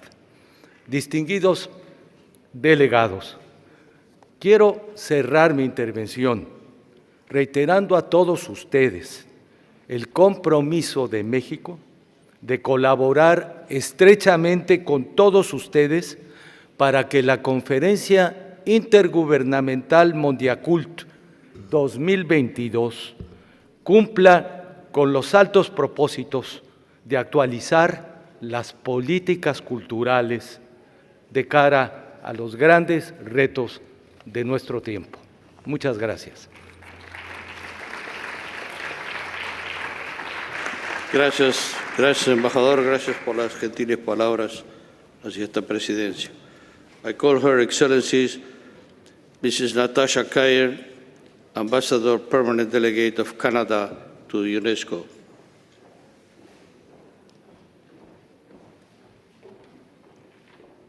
You have the floor, Madam.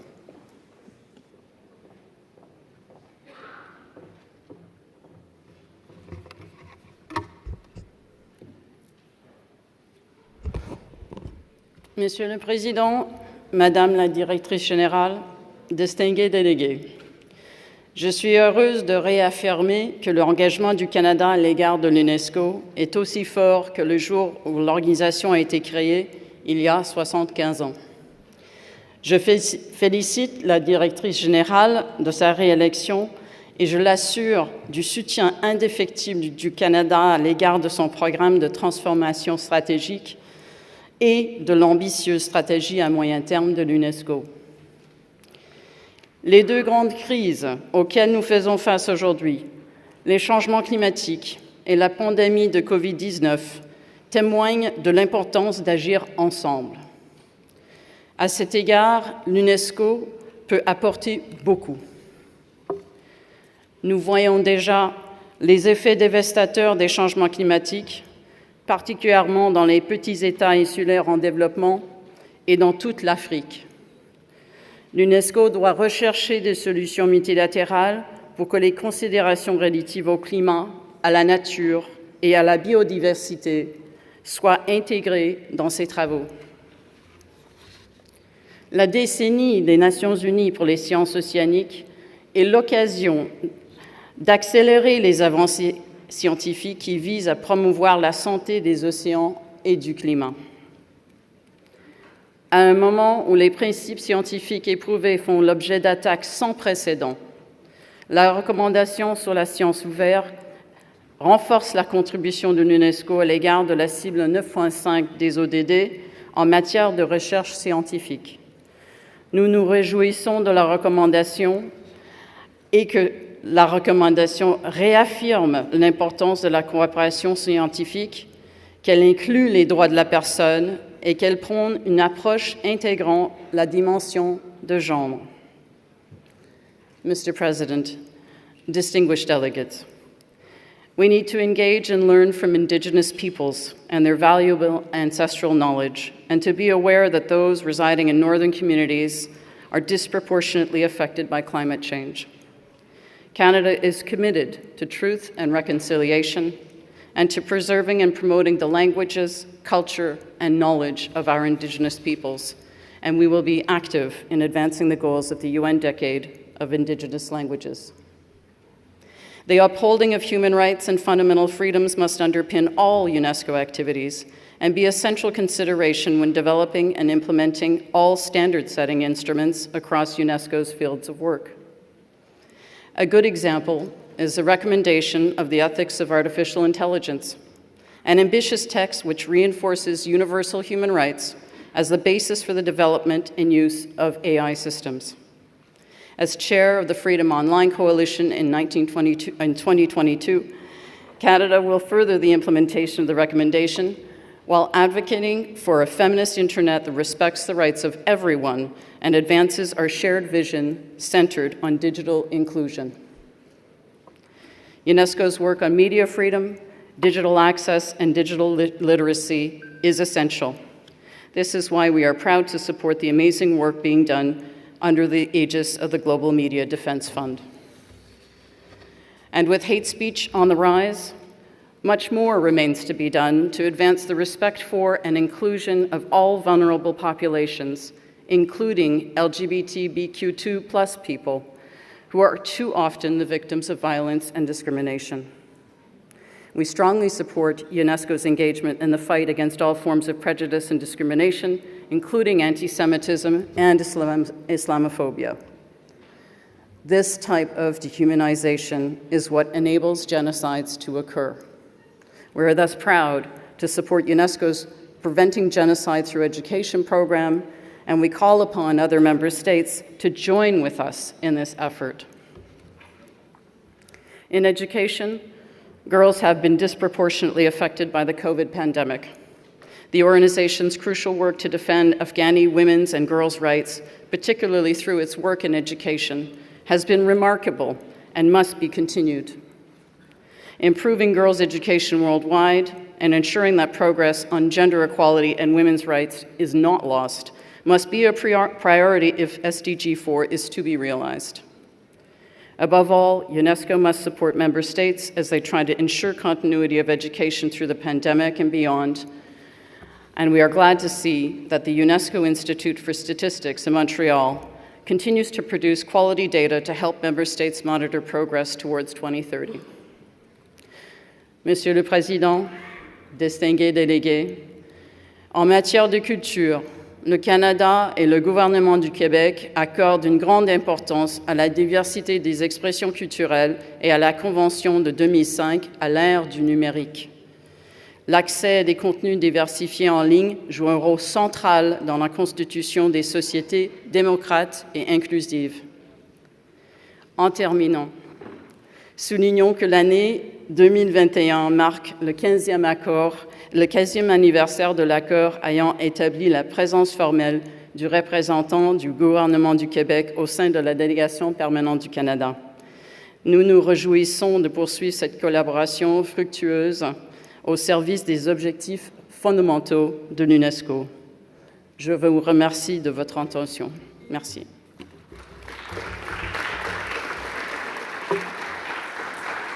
Thank you very much. I call His Excellency Mr. Ahmad Bakatchi, Ambassador Permanent Delegate of the Islamic Republic of Iran to UNESCO. Ambassador, you have the floor.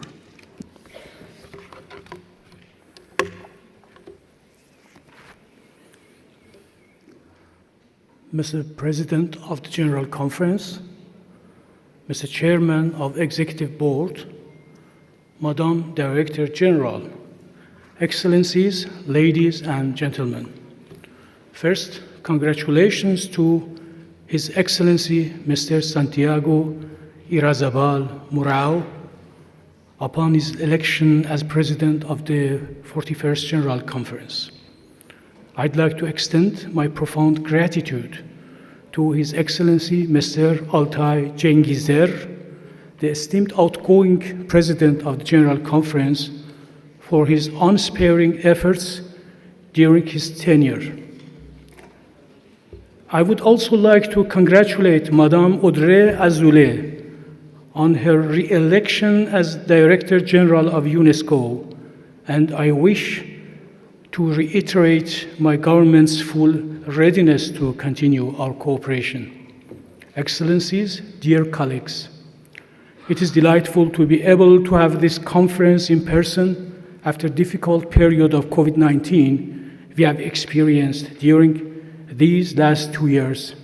I'd like on this occasion to express my respect for the effort made by UNESCO to manage this situation to protect the continuities of UNESCO's activities without any critical interruption during the pandemic. It's worth mentioning that besides the regrets and troubles caused, COVID-19 has created opportunities to upgrade and elevate educational systems and to develop infrastructures for activities ranging from scientific exchange to public culture in Iran. For my country, it was an opportunity to equip an enormous number of schools and universities. And millions of students have acquired devices for distance learning, providing them with applications to widen their access to knowledge, information, and culture. Also, it's worthy of note that national platforms have been developed for the various stages of education, inter alia the platform SHAD, as well as platforms for online university lectures, workshops, conferences, research teamworks, and virtual museums. Furthermore, we have experienced regional crises which have caused a new wave of refugees to come to Iran. Despite the severe unilateral restrictions and unjust sanctions imposed on our country, the number of 900,000 Afghan students in Iranian schools has recently been increased by 350,000 newcomer refugees, which merits greater attention from the international community. According to Iranian laws, all the refugee children from Afghanistan, whether or not they are documented, enjoy the right to study equal to Iranian citizens. The Islamic Republic of Iran is proud to be active in the various fields of UNESCO's mandates and respects the efforts made by organizations regarding the right to free and equal access to science, technology, and research results as the property of human beings in all countries. Furthermore, Iran supports the efforts made concerning open science, AI, bioethics, and other fields of dialogue between human values and advanced technologies in an ethical framework and with the aim of preventing damages such as having remedies for misinformation.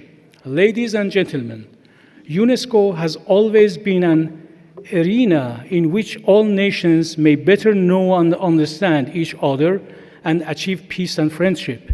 Iran believes that UNESCO's platforms for cooperation at both regional and international levels, such as Category 2 centers, are very influential in the rapprochement of the countries of our region, like the significant activities of the Regional Educational and Research Center of Oceanography for West Asia in Tehran.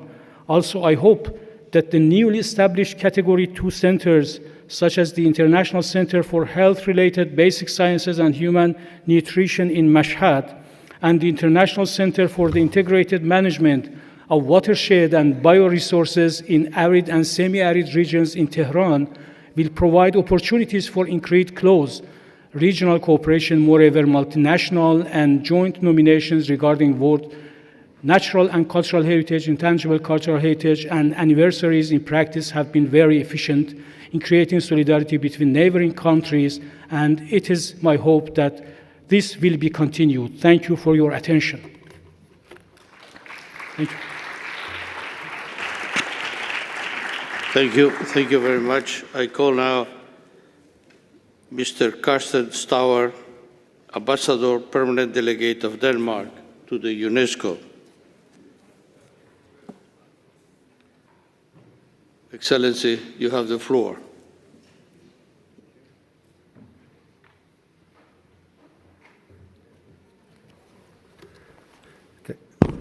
Thank you, Mr. President. Mr. President, ministers, distinguished delegates, the Danish government would, first of all, at the outset, like to congratulate the Director General on her re-election. We are committed and ready to engage with UNESCO and other member states in order to adapt the organization and the entire UN system to a new era, as called for by the UN Secretary General in his most recent report, Our Common Agenda. Mr. President, human rights and fundamental freedoms have been at the core of UNESCO during its first 75 years. And at the heart of the protection of human rights is the full use of the UN human rights monitoring mechanism and stronger participation of civil society. Some states have used the fight against COVID-19 to restrict freedom of expression for journalists, artists, and scientific researchers, free groups covered by UNESCO's mandate. As UN specialized agency with a mandate to promote the free flow of ideas by word and image, UNESCO should always defend freedom of expression. We need to improve the organization's monitoring system so as to provide a more complete picture of the situation around the globe. We need to track progress, but also to identify problems and challenges, making full use of the existing frameworks within UNESCO. Mr. President, Denmark acknowledges UNESCO's leading role in the coordination of international collaboration on education, especially when it comes to the achievement of SDG 4. UNESCO has a leading global position in influencing the education of children and youth, and UNESCO standards often guide local efforts. A leading position that perhaps more now than ever can change the world. Children and youth have taken to streets, demanding that world leaders take responsibility for the climate, and many children and youth are engaged in making our education institutions climate role models. Climate change is arguably the greatest challenge of our time. No corner of the world is immune from the consequences of climate change. An important step towards a green transition is that we have enough skilled workers to advance the practical use of clean and sustainable technologies. In Denmark, we strongly believe that vocational education and training will become a prominent gateway to green and sustainable technologies. We cannot just think our way out of climate crisis. We need skilled workforce which can build the climate-friendly houses and contribute to all the other climate solutions the world will need and demand. Therefore, the Danish government aims at including sustainable development as a general part of our school system, our education system. For example, by including sustainable development in the legislative objective for vocational education and training. We believe that providing children and youth with skills for the future in a time of climate change is a crucial tool for each one of them and for a green world. Denmark strongly supports Target 4.7 about global citizenship. In Denmark, the law states that the Danish folkeskole, the public school system, has to provide pupils with knowledge and skills which prepare them for further education and make them want to learn more. Making them familiar with culture and history and giving them an understanding of our countries, of other countries and cultures. School must help the pupils and students understand human interaction with nature and promote the development of the individual student. The school has to prepare pupils and students for participation, for co-responsibility, and rights and duties in a society with freedom and democracy. This task must be defined by intellectual freedom, by equality, and by democracy. Mr. President, UNESCO-certified projects such as the World Heritage Sites and Biosphere Reserves are critical in helping countries to meet Sustainable Development Goals. Global exchange of experience and best practices within UNESCO can inspire all of us to help accelerate action toward 2030. With this in mind, Denmark has decided to present its candidature for election during this General Conference to the International Council of the Man and Biosphere Programme for the term 2021 to 2025. We hope to work with all of you to advance this agenda. Denmark is committed to a strong and efficient UNESCO within the UN system. We strongly believe in rules-based international cooperation and in working together to attain progress and fighting injustice. In UNESCO, we need more member states undertaking and sharing that responsibility. That's why we favor more rotation in the executive board. We need to demonstrate that we're able to accommodate the long-standing call for more inclusivity and more diversity in the governance of the organization. Finally, Mr. President, we are happy and we are proud to extend our support, together with the other Nordic countries, for the candidature of Iceland for the executive board, following a stellar contribution of Finland over the last 4 years. Thank you for your attention. Thank you, Mr. President.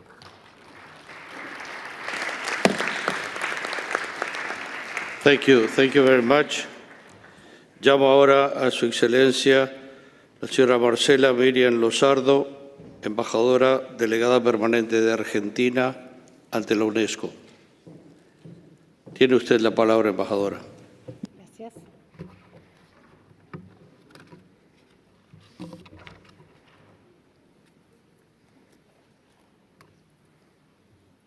Señor Presidente de la Conferencia General, señor Presidente del Consejo Ejecutivo, señora Directora General, señoras y señores ministros, embajadores, delegados.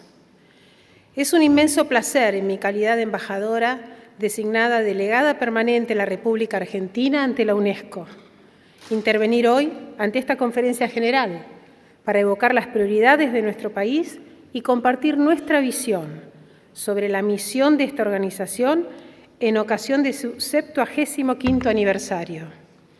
Asimismo, queremos felicitar a la señora Audrey Azoulay por su reelección como directora general de la UNESCO y el remarcable trabajo que llevó a cabo en estos últimos 4 años, como también al presidente Santiago Mourão, que seguramente nos desafiará con éxitos en esta nueva gestión. Vivimos en una época en la que nos enfrentamos a grandes desafíos. Todos y cada uno de ellos se han visto impactados por una crisis sanitaria mundial que, aún hoy, amenaza la ya frágil justicia social y requiere de cada uno de nosotros que redoblemos los esfuerzos a fin de garantizar la consecución de los objetivos de esta organización. Frente al cambio climático y a sus consecuencias sociales, frente a las desigualdades, frente a la brecha digital y a la inequidad de género, la educación es la respuesta.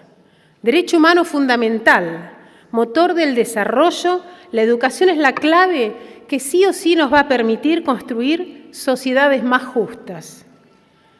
Para mi país, las políticas educativas se deben cimentar a partir de la concertación y el diálogo social, construyendo acuerdos y alianzas a largo plazo, haciendo que los esfuerzos por garantizar el derecho a una educación de calidad se transformen en una política de Estado efectiva y duradera.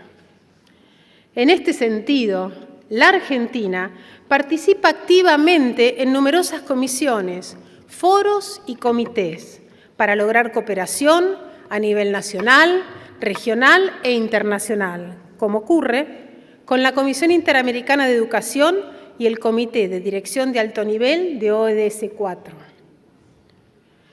Nuestro Gobierno considera imprescindible que la UNESCO continúe apoyando y acompañando a los Estados miembros durante el proceso de reapertura de escuelas y el regreso a las clases, incluyendo la capacitación de los docentes.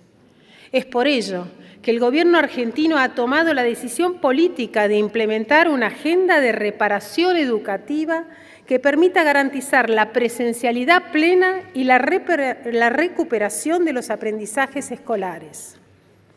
Lograr la igualdad de género es también una de las prioridades de la República Argentina.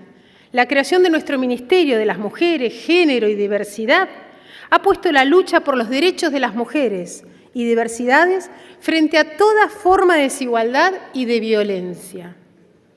Coincidimos con la UNESCO en que todas las formas de discriminación por motivos de género constituyen violaciones a derechos humanos y representan un importante obstáculo para el logro de los objetivos del desarrollo sostenible. En este 75 aniversario, que tiene lugar en un contexto tan particular, la UNESCO debe repensar el rol de las ciencias y promover el libre intercambio de ideas y de conocimientos. En tal sentido, la iniciativa sobre ciencia abierta es un ejemplo claro de cómo UNESCO debe permitirse promover este tipo de ideas revolucionarias. La ciencia abierta nació como una utopía y poco a poco se está volviendo una realidad. Como hemos visto a lo largo de la pandemia, la colaboración científica internacional ha permitido que la investigación sobre el COVID-19 avance mucho más rápido de lo esperado, llegando a desarrollar vacunas en tiempo récord. La Argentina sostiene una vez más que estas vacunas constituyen bien público mundial, ya que nadie estará a salvo hasta que todos y todos estemos a salvo. Para poder dejar la pandemia atrás, es menester que todos los Estados miembros puedan gozar de un acceso equitativo a las mismas. Por otra parte, la Argentina se encuentra firmemente comprometida con las labores de la Comisión Oceanográfica Intergubernamental con los objetivos de la década de las Naciones Unidas de las Ciencias Oceánicas para el Desarrollo Sostenido y con el cumplimiento de los ODS 14 de la Agenda 2030. Señor Presidente, la UNESCO debe seguir promoviendo la creación de entornos culturales abiertos, que acepten la diversidad y sus manifestaciones artísticas y apoyar a quienes las llevan a cabo. En este periodo de crisis sanitaria hemos visto hasta qué punto la cultura es el cimiento de la vida en la sociedad. La Argentina participa activamente en el proceso de reflexión sobre la interpretación de sitios de memoria, en el marco de la Convención sobre la Protección de Patrimonio Mundial, Cultural y Natural. Estos sitios constituyen la memoria tangible de los pueblos, cumplen la función fundamental de asegurar que la memoria siga siendo memoria, que el pasado nunca más se repita y que juntos podamos construir un futuro mejor. El Museo Sitio de la Memoria ESMA, ex centro clandestino de detención, tortura, exterminio, que la Argentina presentará para su inscripción en la lista de Patrimonio Mundial de la Humanidad, es un ejemplo de esto. La sociedad ha logrado convertir un símbolo de la desaparición forzosa de personas en un centro de actividad vinculadas con la defensa y promoción de los derechos humanos, encarnando el valor universal de la oposición pacífica al terrorismo de Estado y de la fortaleza y capacidad de persuasión del espíritu humano. En este 75º aniversario de la UNESCO, signado por la crisis sanitaria, debemos, más que nunca, buscar juntos soluciones comunes con los problemas compartidos. Renovemos nuestro compromiso con los principios fundamentales de esta organización para que, como reza la Constitución de la UNESCO, alcanzar mediante la cooperación de las naciones del mundo en las esferas de la educación, de la ciencia y la cultura, los objetivos de la paz internacional y bienestar general de la humanidad. Trabajemos juntos para convertir esta organización en un verdadero laboratorio de ideas que estén a la altura de los nuevos desafíos que se nos presentan. Para ello, siempre van a contar con la República Argentina y su compromiso inquebrantable con los principios democráticos de la dignidad, la igualdad y el respeto mutuo de todos los seres humanos. Muchas gracias.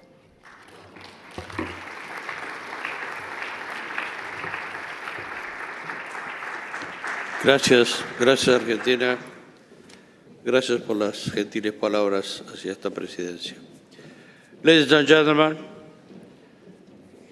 we have listened to the last speaker inscribed today, but I wish to inform you that the delegation of Serbia has asked for the right of reply to a statement made earlier. In accordance with Rule 70 of our Rules of Procedure, I will accord the right of reply for 2 minutes. You have the floor, Excellency. Thank you, Mr. President. We exercise our right to reply in response to the statement made today by the Minister of Europe and Foreign Affairs of Albania. Serbia is strongly devoted to the principles of UNESCO and believes its noble mission. One of the key prerequisites for unhindered implementation of UNESCO mandate is full depoliticization of its work. In this context, it's extremely worrisome to hear from this podium the calls for politicization and misuse of UNESCO as an instrument for affirmation of illegal, unilaterally declared independence of so-called Kosovo, contrary to international law, including legally binding UN Security Council Resolution 1244. I would remind, in accordance with it, Kosovo and Metohija is an integral part of Serbia, UN and UNESCO member state under the interim administration of UN. Also, Kosovo and Metohija is spiritual and cultural heartland for Serbian people and state. It is not in the mandate of UNESCO to make political decisions with regard to the statehood. What we need in UNESCO is more unity, no more lines of division and creation of very dangerous precedent. In addition, in the case of so-called Kosovo, the lack of moral credibility and true and honest dedication to the principles of UNESCO is more than evident. Membership in UNESCO, a true symbol of united efforts of the international community to protect world cultural heritage, is certainly incompatible with deliberate and systematic destruction of Serbian heritage in the province, with the persistent aim to promote and remove the traces of centuries-long existence of Serbian people in this area. Exactly because of that, 4 monasteries of Serbian Orthodox Church in our province are inscribed on the UNESCO World Heritage List in danger. Thus, we considered inappropriate and unacceptable today's Albanian statement in which a number of references were made to the part of territory of Serbia, country whose leadership is truly and actively engaged in promoting good neighborly relations and stability of our region. We call Albania to do not only the right thing, but the sound thing, as they mentioned this morning, namely to encourage Pristina to participate in EU-led dialogue as the only adequate format to find mutually acceptable solution for all the issues. It is obligation of all UN member states to refrain from interfering in the internal affairs of other UN member states. This obligation lies on Albania as well, particularly having in mind its upcoming membership in UN Security Council. Thank you. Thank you, Serbia, for your statement. Ladies and gentlemen, dear colleagues, we have had a very productive day today, and I wish to thank all of you for your wisdom in speaking and patience in listening. The plenary will convene again tomorrow morning at 10 o'clock sharp. I wish you a very pleasant evening. This meeting is adjourned.